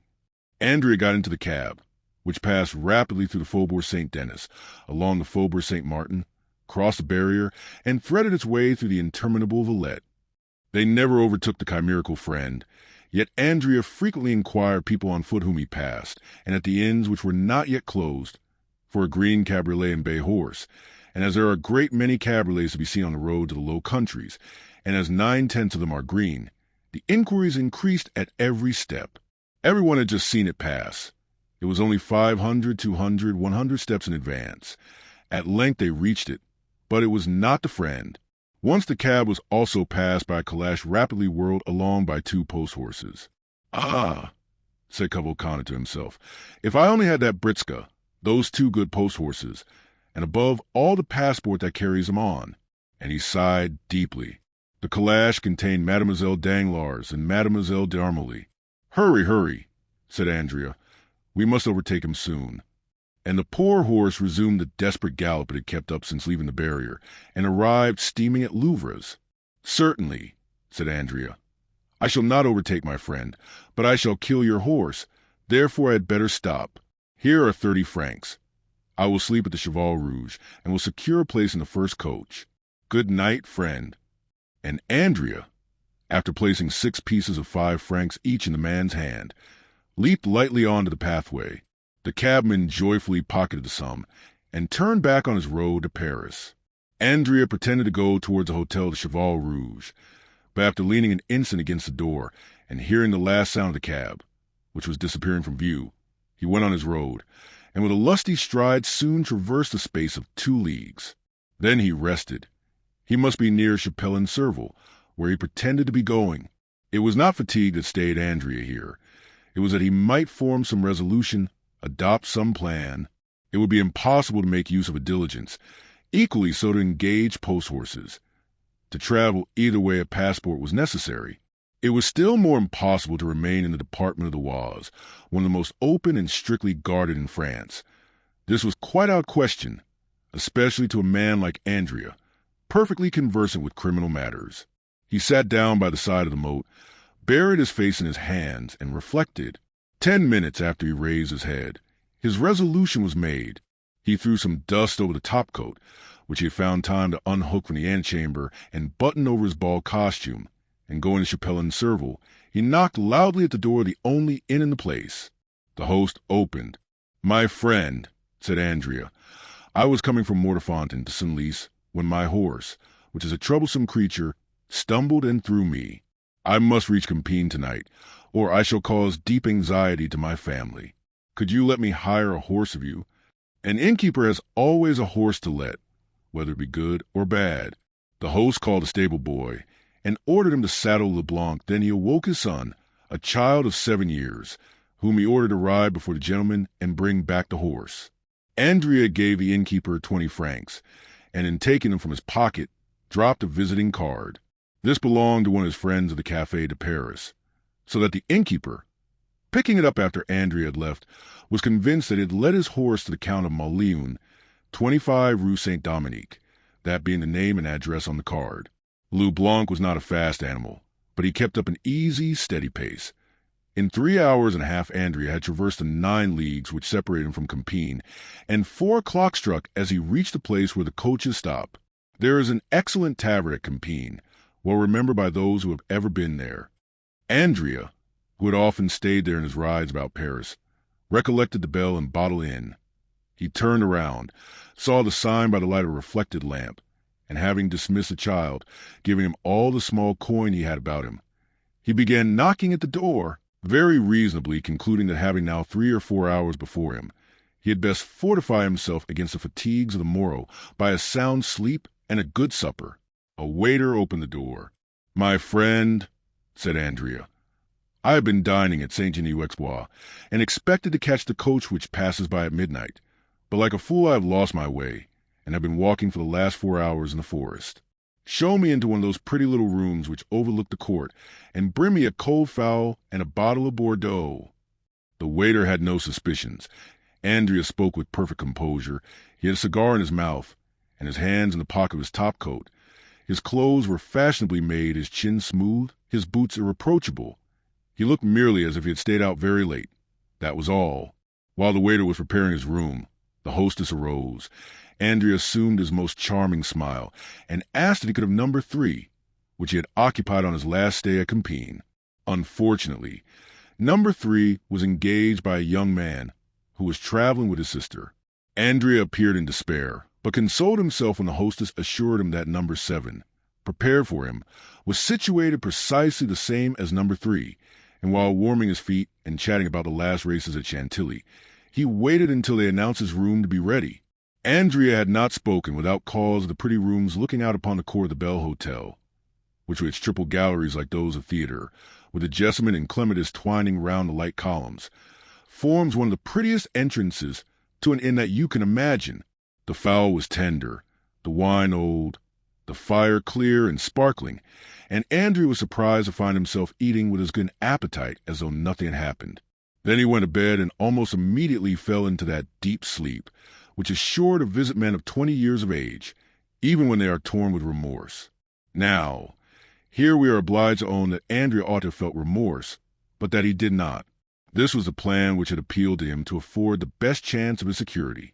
Before daybreak he would awake, leave the inn after rigorously paying his bill, and reaching the forest he would, under pretense of making studies in painting, test the hospitality of some peasants, procure himself the dress of a woodcutter and a hatchet, casting off the lion's skin to assume that of a woodman.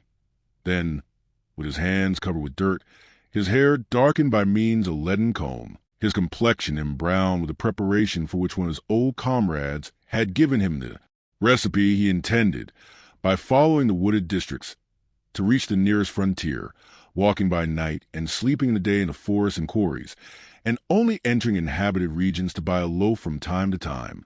Once past the frontier, Andrea proposed making money of his diamonds, and by uniting the proceeds to 10 banknotes he always carried about with him in case of accident, he would then find himself possessor of about 50,000 livres, which he philosophically considered as no very deplorable condition after all.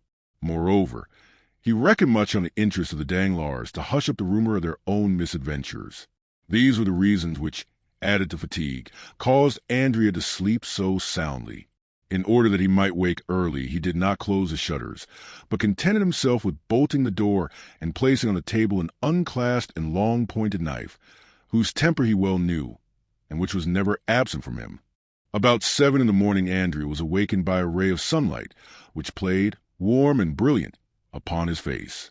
In all well-organized brains, the predominating idea, and there always is one, is sure to be the last thought before sleeping and the first upon waking in the morning. Andrea had scarcely opened his eyes when his predominating idea presented itself, and whispered in his ear that he had slept too long. He jumped out of bed and ran to the window. A gendarme was crossing the court. A gendarme is one of the most striking objects in the world, even to a man void of uneasiness. But for one who has a timid conscience, and with good cause too, the yellow, blue, and white uniform is really very alarming. "Why is that gendarme there?" asked Andrea of himself. Then, all at once, he replied, with that logic which the reader has, doubtless, remarked in him, "There is nothing astonishing in seeing a gendarme at an inn. Instead of being astonished, let me dress myself."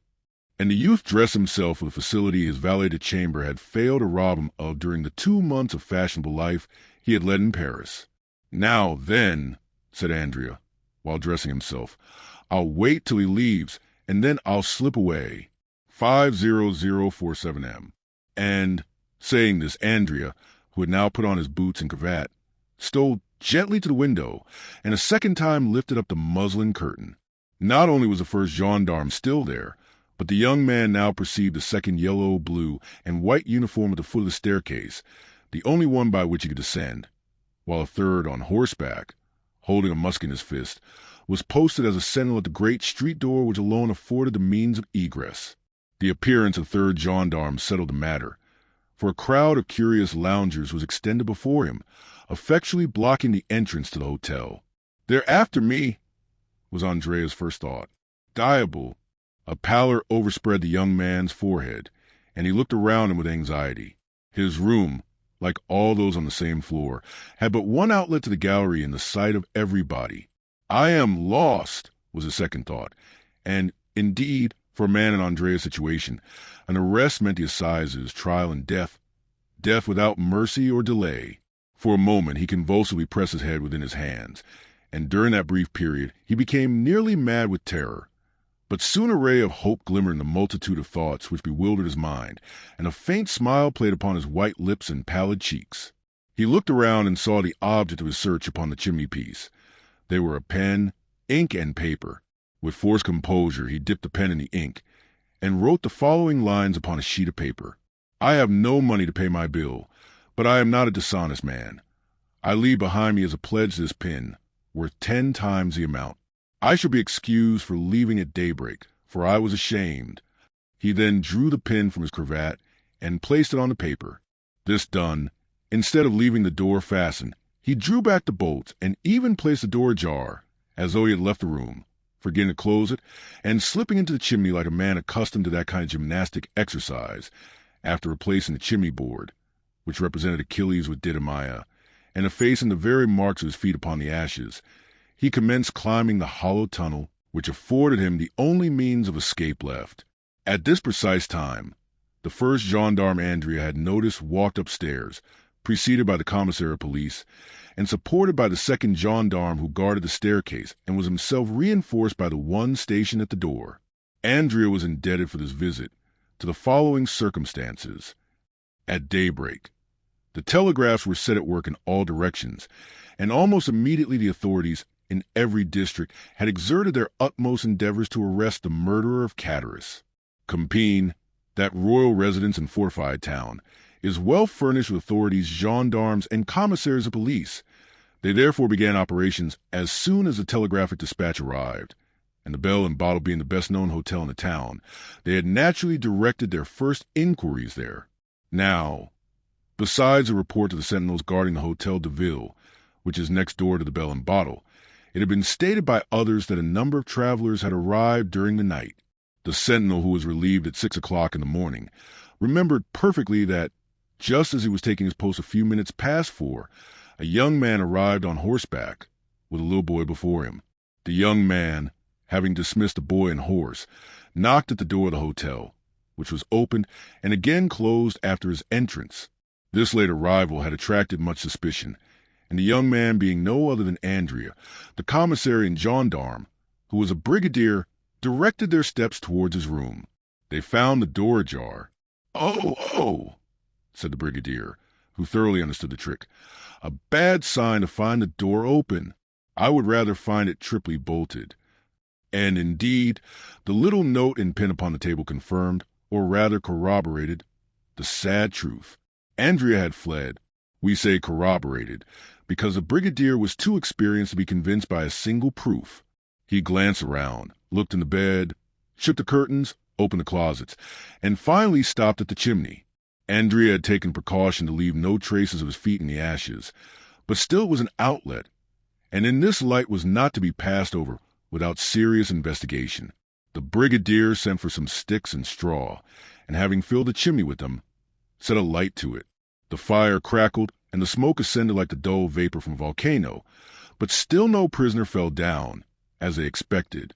The fact was that Andrea, at war with society ever since his youth, was quite as deep as a gendarme. Even though he were advanced to the rank of brigadier, and quite prepared for the fire, he had climbed out on the roof and was crouching down against the chimney pots. 50049 M. At one time he thought he was saved, for he heard the brigadier exclaim in a loud voice to the two gendarmes, "He is not here." But venturing to peep, he perceived that the latter, instead of retiring, as might have been reasonably expected upon this announcement, were watching with increased attention. It was now his turn to look about him.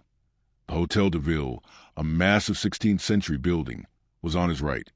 Anyone could descend from the openings in the tower and examine every corner of the roof below, and Andrea expected momentarily to see the head of a gendarme appear at one of these openings. If once discovered, he knew he would be lost, for the roof afforded no chance of escape. He therefore resolved to descend, not through the same chimney by which he had come up, but by a similar one conducting to another room. He looked around for a chimney from which no smoke issued, and having reached it, he disappeared through the orifice without being seen by anyone. At the same minute, one of the little windows of the Hotel de Ville was thrown open, and the head of a gendarme appeared. For an instant it remained motionless as one of the stone decorations of the building. Then, after a long sigh of disappointment, the head disappeared. The brigadier, calm and dignified as the law he represented, passed through the crowd, without answering the 1,000 questions addressed to him, and re-entered the hotel. "Well," asked the two gendarmes. "Well, my boys," said the brigadier, "the brigand must really have escaped early this morning, but we will send to the Villers Cotterets and Noyen roads and search the forest, when we shall catch him, no doubt." The honorable functionary had scarcely expressed himself thus, in that intonation which is peculiar to brigadiers of the gendarmerie, when a loud scream, accompanied by the violent ringing of a bell, resounded to the court of the hotel. "Ah, what is that?" cried the brigadier. "Some traveler seems impatient," said the host. "What number was it that rang?" "Number 3. "Run, waiter." At this moment the screams and ringing were redoubled. "Aha!" said the brigadier, stopping the servant. "The person who is ringing appears to want something more than a waiter. We will attend upon him with a gendarme. Who occupies number 3? "The little fellow who arrived last night in a post-chaise with his sister, and who asked for an apartment with 2 beds. The bell here rang for the 3rd time, with another shriek of anguish. "Follow me, Mr. Commissary," said the brigadier. "Tread in my steps." "Wait an instant," said the host. "Number 3 has 2 staircases, inside and outside." "Good," said the brigadier. I will take charge of the inside one. Are the carbines loaded? Yes, Brigadier. Well, you guard the exterior, and if he attempts to fly, fire upon him. He must be a great criminal, from what the telegraph says. The Brigadier, followed by the commissary, disappeared by the inside staircase, accompanied by the noise which his assertions respecting Andrea had excited in the crowd. This is what had happened. Andrea had very cleverly managed to descend 2/3 of the chimney, but then his foot slipped, and notwithstanding his endeavors, he came into the room with more speed and noise than he intended. It would have signified little had the room been empty, but unfortunately it was occupied. 2 ladies, sleeping in one bed, were awakened by the noise, and fixing their eyes upon the spot whence the sound proceeded, they saw a man. One of these ladies, the fair one, uttered those terrible shrieks which resounded through the house, while the other, rushing to bell rope, rang with all her strength. Andrea, as we can see, was surrounded by misfortune. "For pity's sake," he cried, pale and bewildered, without seeing whom he was addressing. "For pity's sake, do not call assistance. Save me. I will not harm you." "Andrea, the murderer!" cried one of the ladies. "Eugenie! Mademoiselle Danglars!" exclaimed Andrea, stupefied. "Help, help!" cried Mademoiselle d'Armilly, taking the bell from her companion's hand, and ringing it yet more violently. "Save me, I am pursued," said Andrea, clasping his hands. "For pity, for mercy's sake, do not deliver me up." "It is too late, they are coming," said Eugenie. "Well, conceal me somewhere.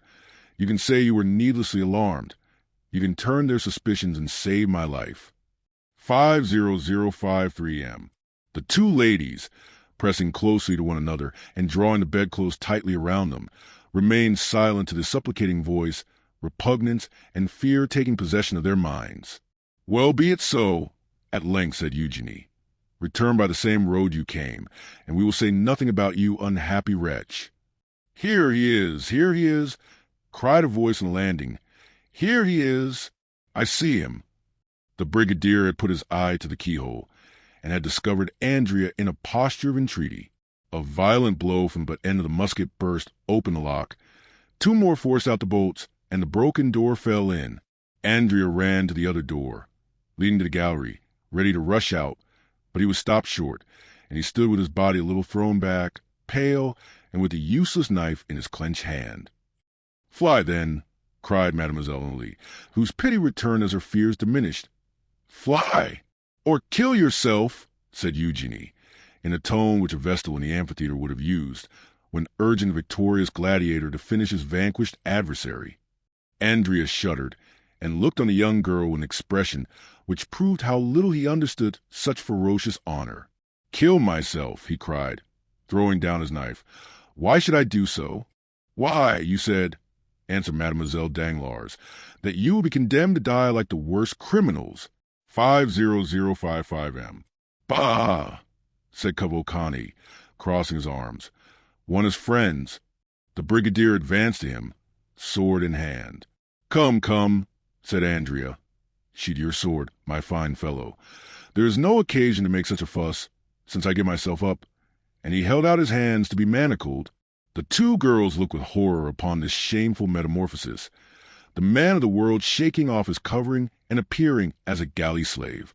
Andrea turned toward them, and with an impertinent smile asked, "Have you any message for your father, Mademoiselle Danglars, for in all probability I shall return to Paris?" Eugenie covered her face with her hands. Oh, said Andrea.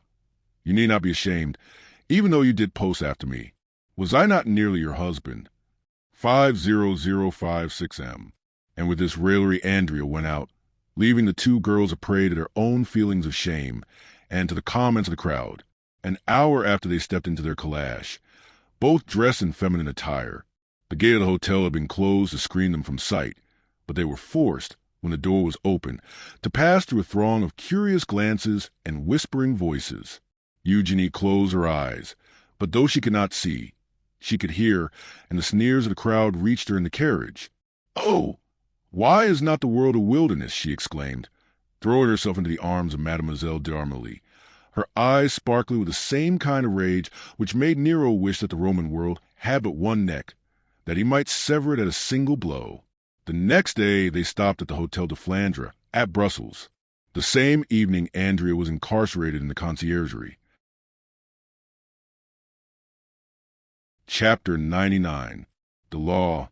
We have seen how quietly Mademoiselle Danglars and Mademoiselle d'Armilly accomplished their transformation and flight. The fact being that everyone was too much occupied in his or her own affairs to think of theirs. We will leave the banker contemplating the enormous magnitude of his debt before the phantom of bankruptcy, and follow the Baroness, who, after being momentarily crushed under the weight of the blow which had struck her, had gone to seek her usual adviser, Lucien Debray. The Baroness had looked forward to this marriage as a means of ridding her of a guardianship which, over a girl Eugenie's character, could not fail to be rather a troublesome undertaking. For in the tacit relations which maintain the bond of family union, the mother, to maintain her ascendancy over her daughter, must never fail to be a model of wisdom and a type of perfection. Now, Madame Danglars feared Eugenie's sagacity and the influence of Mademoiselle d'Armilly. She had frequently observed the contemptuous expression with which her daughter looked upon Debray, an expression which seemed to imply that she understood all her mother's amorous and pecuniary relationships with the intimate secretary.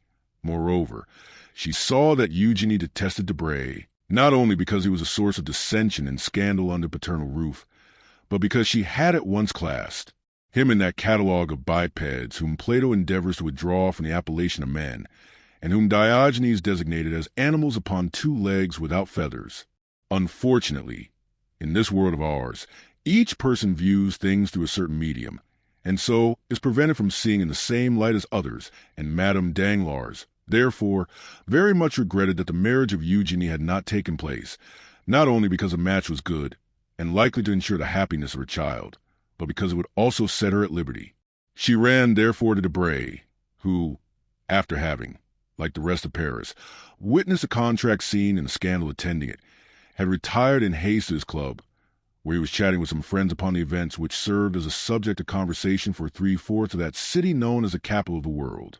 At the precise time when Madame Danglars, dressed in black and concealed in a long veil, was ascending the stairs leading to Debray's apartments, notwithstanding the assurances of the concierge that the young man was not at home, Debray was occupied in repelling the insinuations of a friend, who tried to persuade him that after the terrible scene which had just taken place he ought, as a friend of the family, to marry Mademoiselle Danglars and her 2 millions. Debray did not defend himself very warmly, for the idea had sometimes crossed his mind. Still, when he recollected the independent, proud spirit of Eugenie, he positively rejected it as utterly impossible, though the same thought again continually recurred and found a resting place in his heart. Tea, play, and the conversation, which had become interesting during the discussion of such serious affairs, lasted till 1 o'clock in the morning. Meanwhile, Madame Danglars, veiled and uneasy, awaited the return of Debray in the little green room, seated between 2 baskets of flowers, which she had that morning sent, and which, it must be confessed, Debray had himself arranged and watered with so much care that his absence was half excused in the eyes of the poor woman. At 20 minutes to 12, Madame Danglars, tired of waiting, returned home. Women of a certain grade are like prosperous grisettes in one respect. They seldom return home after 12 o'clock. The Baroness returned to the hotel with as much caution as Eugenie used in leaving it. She ran lightly upstairs, and with an aching heart entered her apartment contiguous, as we know, to that of Eugenie. She was fearful of exciting any remark, and believed firmly in her daughter's innocence and fidelity to the paternal roof. She listened at Eugenie's door, and hearing no sound tried to enter, but the bolts were in place. Madame Danglars then concluded that the young girl had been overcome with the terrible excitement of the evening, and had gone to bed and to sleep. She called the maid and questioned her. Mademoiselle Eugenie, said the maid, retired to her apartment with Mademoiselle d'Armilly. They then took tea together, after which they desired me to leave, saying that they needed me no longer. Since then the maid had been below, and like everyone else, she thought the young ladies were in their own room. Madame Danglars, therefore, went to bed without a shadow of suspicion, and began to muse over the recent events. In proportion as her memory became clearer, the occurrences of the evening were revealed in their true light. What she had taken for confusion was a tumult. What she had regarded as something distressing was in reality a disgrace.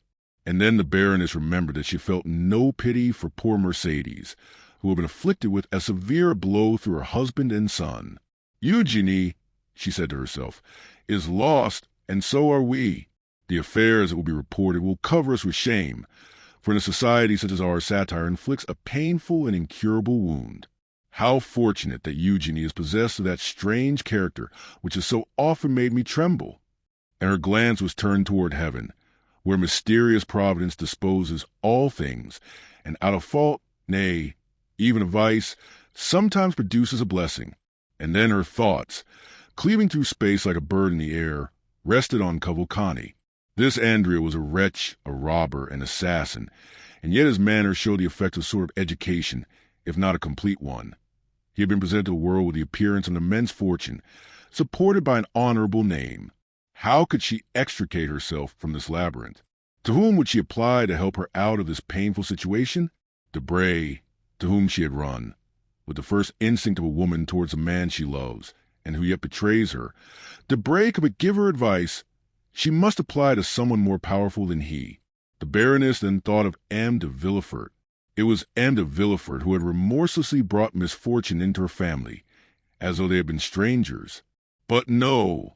On reflection, the procureur was not a merciless man, and it was not the magistrate, slave to his duties, but the friend, the loyal friend, who roughly but firmly cut into the very core of the corruption.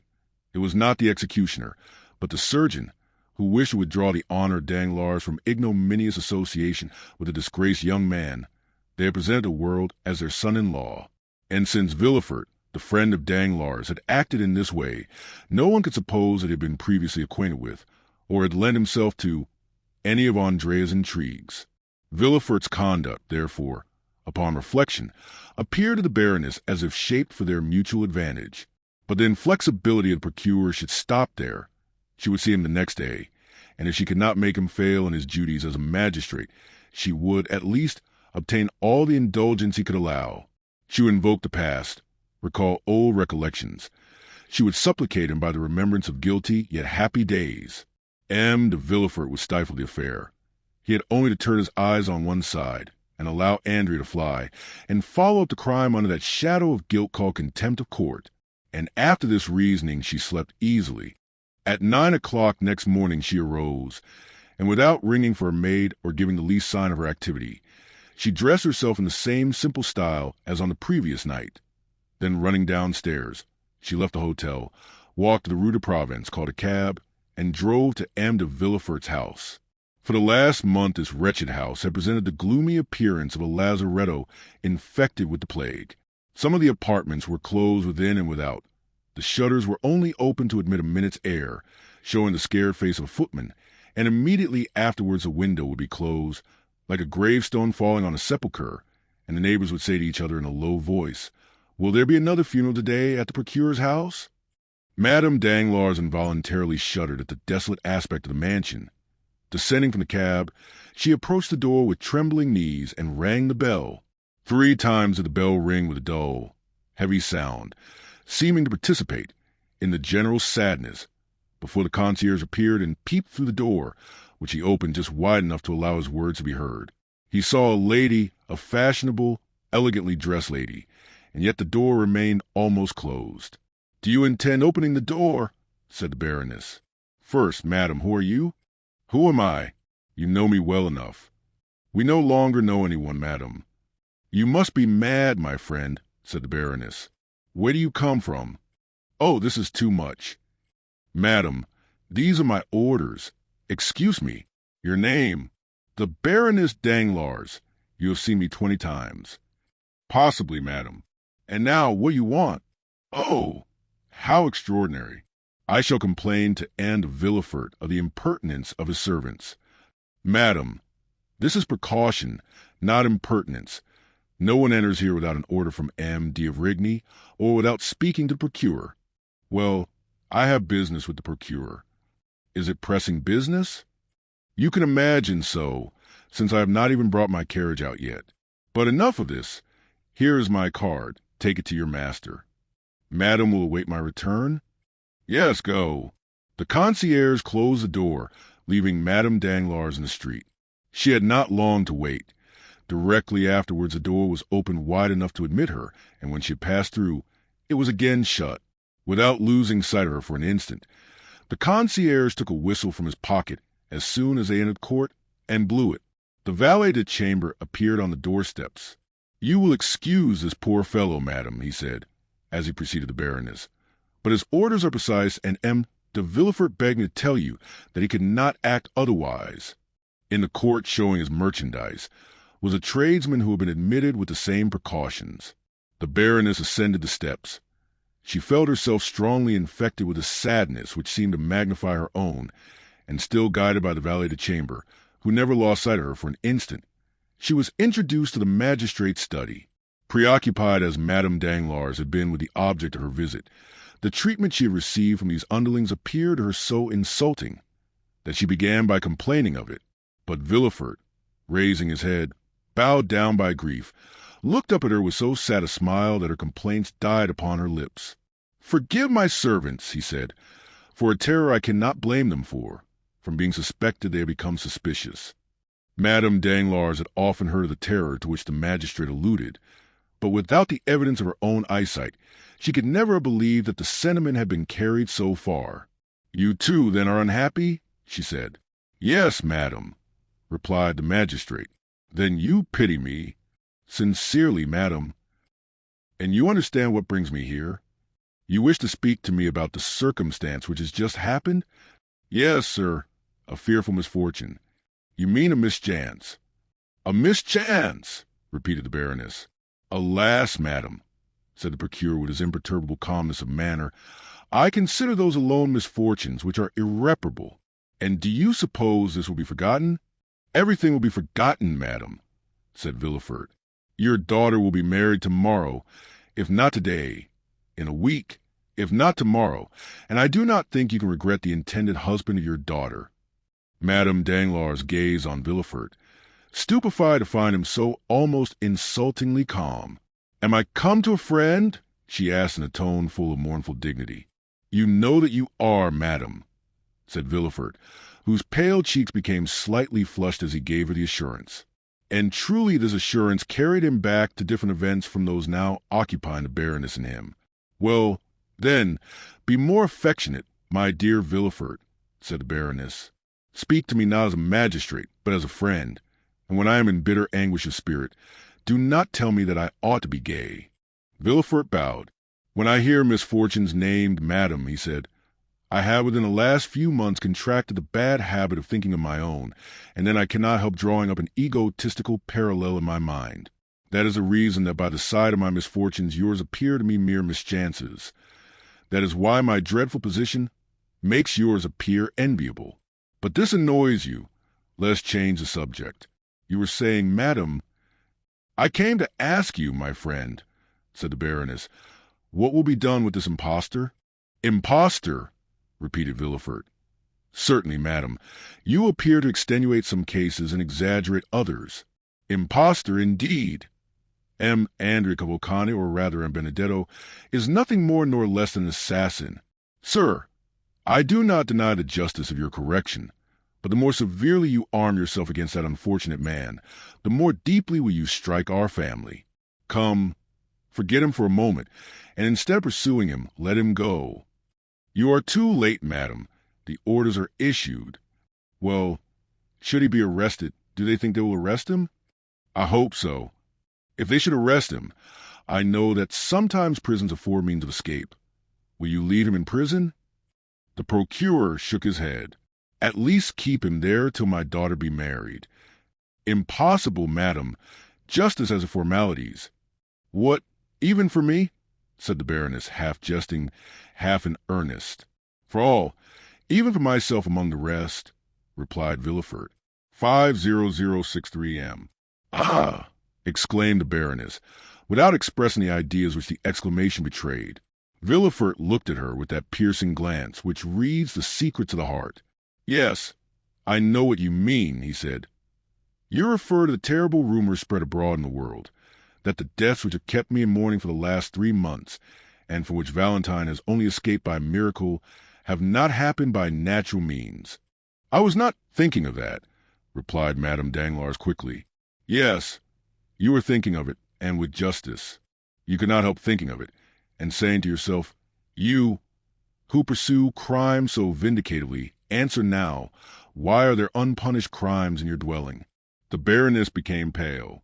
You were saying this, were you not? Well, I own it. I will answer you. Villefort drew his armchair nearer to Madame Danglars. Then, resting both hands upon his desk, he said in a voice more hollow than usual, there are crimes which remain unpunished because the criminals are unknown, and we might strike the innocent instead of the guilty, but when the culprits are discovered— Villefort here extended his hand toward a large crucifix placed opposite to his desk. When they are discovered, I swear to you, by all I hold most sacred, that whoever they may be, they shall die. Now, after the oath I had just taken, and which I will keep, madam, dare you ask for mercy for that wretch? But, sir, are you sure he is as guilty as they say? Listen, this is his description. Benedetto condemned at the age of 16 for 5 years to the galleys for forgery. He promised well, as you see, first a runaway, then an assassin. And who is this wretch? Who can tell? A vagabond, a Corsican. Has no one owned him? No one, his parents are unknown. But who was the man who brought him from Lucca? Another rascal like himself, perhaps his accomplice. The Baroness clasped her hands. Villefort, she exclaimed in her softest and most captivating manner. For heaven's sake, madam, said Villefort, with a firmness of expression not altogether free from harshness, for heaven's sake, do not ask pardon of me for a guilty wretch. What am I? The law. Has the law any eyes to witness your grief? Has the law ears to be melted by your sweet voice? Has the law a memory for all those soft recollections you endeavor to recall? No, madam. The law is commanded, and when it commands, it strikes. You will tell me that I am a living being and not a code, a man and not a volume. Look at me, madam. Look around me. Has mankind treated me as a brother? Have men loved me? Have they spared me? Has anyone shown the mercy towards me that you now ask at my hands? No, madam, they struck me, always struck me. 50065M. Woman, siren that you are, do you persist in fixing on me that fascinating eye, which reminds me that I ought to blush? Well, be it so. Let me blush for the faults you know, and perhaps for even more than those. But having sinned myself, it may be more deeply than others, I never rest till I have torn the disguises from my fellow creatures, and found out their weaknesses. I have always found them, and more, I repeat it with joy, with triumph. I have always found some proof of human perversity or error. Every criminal I condemn seems to me living evidence that I am not a hideous exception to the rest. Alas, alas, alas, all the world is wicked. Let us therefore strike at wickedness. Villefort pronounced these last words with a feverish rage, which gave a ferocious eloquence to his words. But, said Madame Danglars, resolving to make a last effort, this young man, though a murderer, is an orphan abandoned by everybody. So much the worse, or rather, so much the better. It has been so ordained that he may have none to weep his fate. But this is trampling on the weak, sir, the weakness of a murderer. His dishonor reflects upon us. Is not death in my house? Oh, sir, exclaimed the Baroness, you are without pity for others. Well, then, I tell you they will have no mercy on you. Be it so, said Villefort, raising his arms to heaven with a threatening gesture. At least, delay the trial to the next assizes. We shall then have 6 months before us. No, madam, said Villefort. Instructions have been given. There are yet 5 days left. 5 days are more than I require. Do you not think that I also long for forgetfulness? While working night and day, I sometimes lose all recollection of the past, and then I experience the same sort of happiness I can imagine the dead feel. Still, it is better than suffering. But, sir, he has fled. Let him escape. Inaction is a pardonable offense. I tell you it is too late. Early this morning the telegraph was employed, and at this very minute. Sir, said the valet de chamber, entering the room, a dragoon has brought this dispatch from the Minister of the Interior. Villefort seized the letter, and hastily broke the seal. Madame Danglars trembled with fear. Villefort started with joy. Arrested, he exclaimed. He was taken at Compiègne, and all is over. Madame Danglars rose from her seat, pale and cold. "Adieu, sir," she said. "Adieu, madam," replied the king's attorney, as in an almost joyful manner he conducted her to the door. Then, turning to his desk, he said, striking the letter with the back of his right hand, "Come, I had a forgery, 3 robberies, and 2 cases of arson. I only want a murder, and here it is. It will be a splendid session."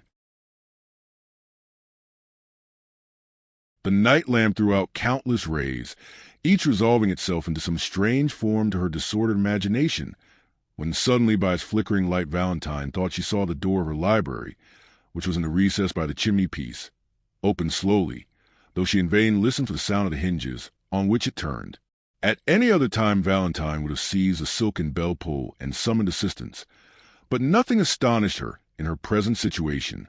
Her reason told her that all the visions she beheld were but the children of her imagination, and conviction was strengthened by the fact that in the morning no traces remained of the nocturnal phantoms, who disappeared with the coming of daylight.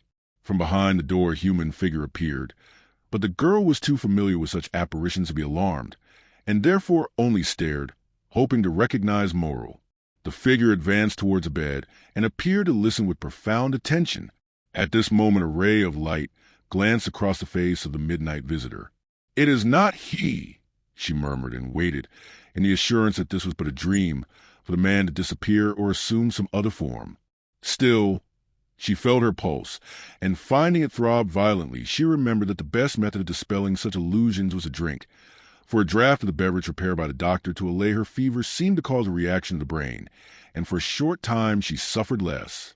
Valentine therefore reached her hand towards the glass, but as soon as her trembling arm left the bed the apparition advanced more quickly toward her, and approached the young girl so closely that she fancied she heard his breath, and felt the pressure of his hand. This time the illusion, or rather the reality, surpassed anything Valentine had before experienced. She began to believe herself really alive and awake, and the belief that her reason was this time not deceived made her shudder. The pressure she felt was evidently intended to arrest her arm, and she slowly withdrew it. Then the figure, from whom she could not detach her eyes, and who appeared more protecting than menacing, took the glass, and walking toward the nightlight held it up, as if to test its transparency. This did not seem sufficient. The man, or rather the ghost, for he trod so softly that no sound was heard, then poured out about a spoonful into the glass and drank it.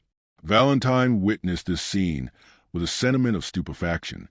Every minute she had expected that it would vanish and give place to another vision, but the man, instead of dissolving like a shadow, again approached her and said in an agitated voice, "Now you may drink." Valentine shuddered. It was the first time one of these visions had ever addressed her in a living voice, and she was about to utter an exclamation. The man placed his finger on her lips. "The Count of Monte Cristo," she murmured. It was easy to see that no doubt now remained in the young girl's mind as to the reality of the scene. Her eyes started with terror, her hands trembled, and she rapidly drew the bedclothes closer to her. Still, the presence of Monte Cristo at such an hour, his mysterious, fanciful, and extraordinary entrance into her room through the wall, might well seem impossibilities to her shattered reason. "Do not call anyone. Do not be alarmed," said the Count. "Do not let a shade of suspicion or uneasiness remain in your breast. The man standing before you, Valentine, for this time is no ghost, is nothing more than the tenderest father and the most respectful friend you could dream of." Valentine could not reply. The voice, which indicated the real presence of a being in the room, alarmed her so much that she feared to utter a syllable. Still the expression of her eyes seemed to inquire, "If your intentions are pure, why are you here?" The Count's marvelous sagacity understood all that was passing in the young girl's mind. "Listen to me," he said, "or rather, look upon me. Look at my face, paler even than usual, and my eyes, red with weariness. For 4 days I have not closed them, for I have been constantly watching you to protect and preserve you from Maximilian." The blood mounted rapidly to the cheeks of Valentine, for the name just announced by the Count dispelled all the fear with which his presence had inspired her. "Maximilian!" she exclaimed, and so sweet did the sound appear to her, that she repeated it. "Maximilian! Has he then owned all to you?" "Everything. He told me your life was his, and I have promised him that you shall live." "You have promised him that I shall live?" "Yes." But, sir, you spoke of vigilance and protection. Are you a doctor? Yes, the best you could have at the present time, believe me. But you say you have watched? Said Valentine uneasily. Where have you been? I have not seen you. The Count extended his hand towards the library.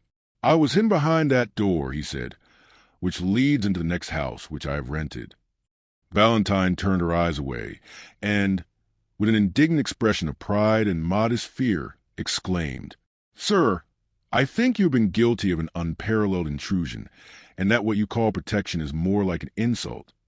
Valentine, he answered, during my long watch over you, all I have observed has been what people visited you, what nourishment was prepared, and what beverage was served. Then, when the latter appeared dangerous to me, I entered, as I have now done, and substituted, in the place of the poison, a healthful draught, which, instead of producing the death intended, caused life to circulate in your veins. Poison death! Exclaimed Valentine, half believing herself under the influence of some feverish hallucination. What are you saying, sir? 50071M. Hush, my child, said Monte Cristo, again placing his finger upon her lips. I did say poison and death, but drink some of this. And the Count took a bottle from his pocket, containing a red liquid, of which he poured a few drops into the glass. Drink this, and then take nothing more tonight.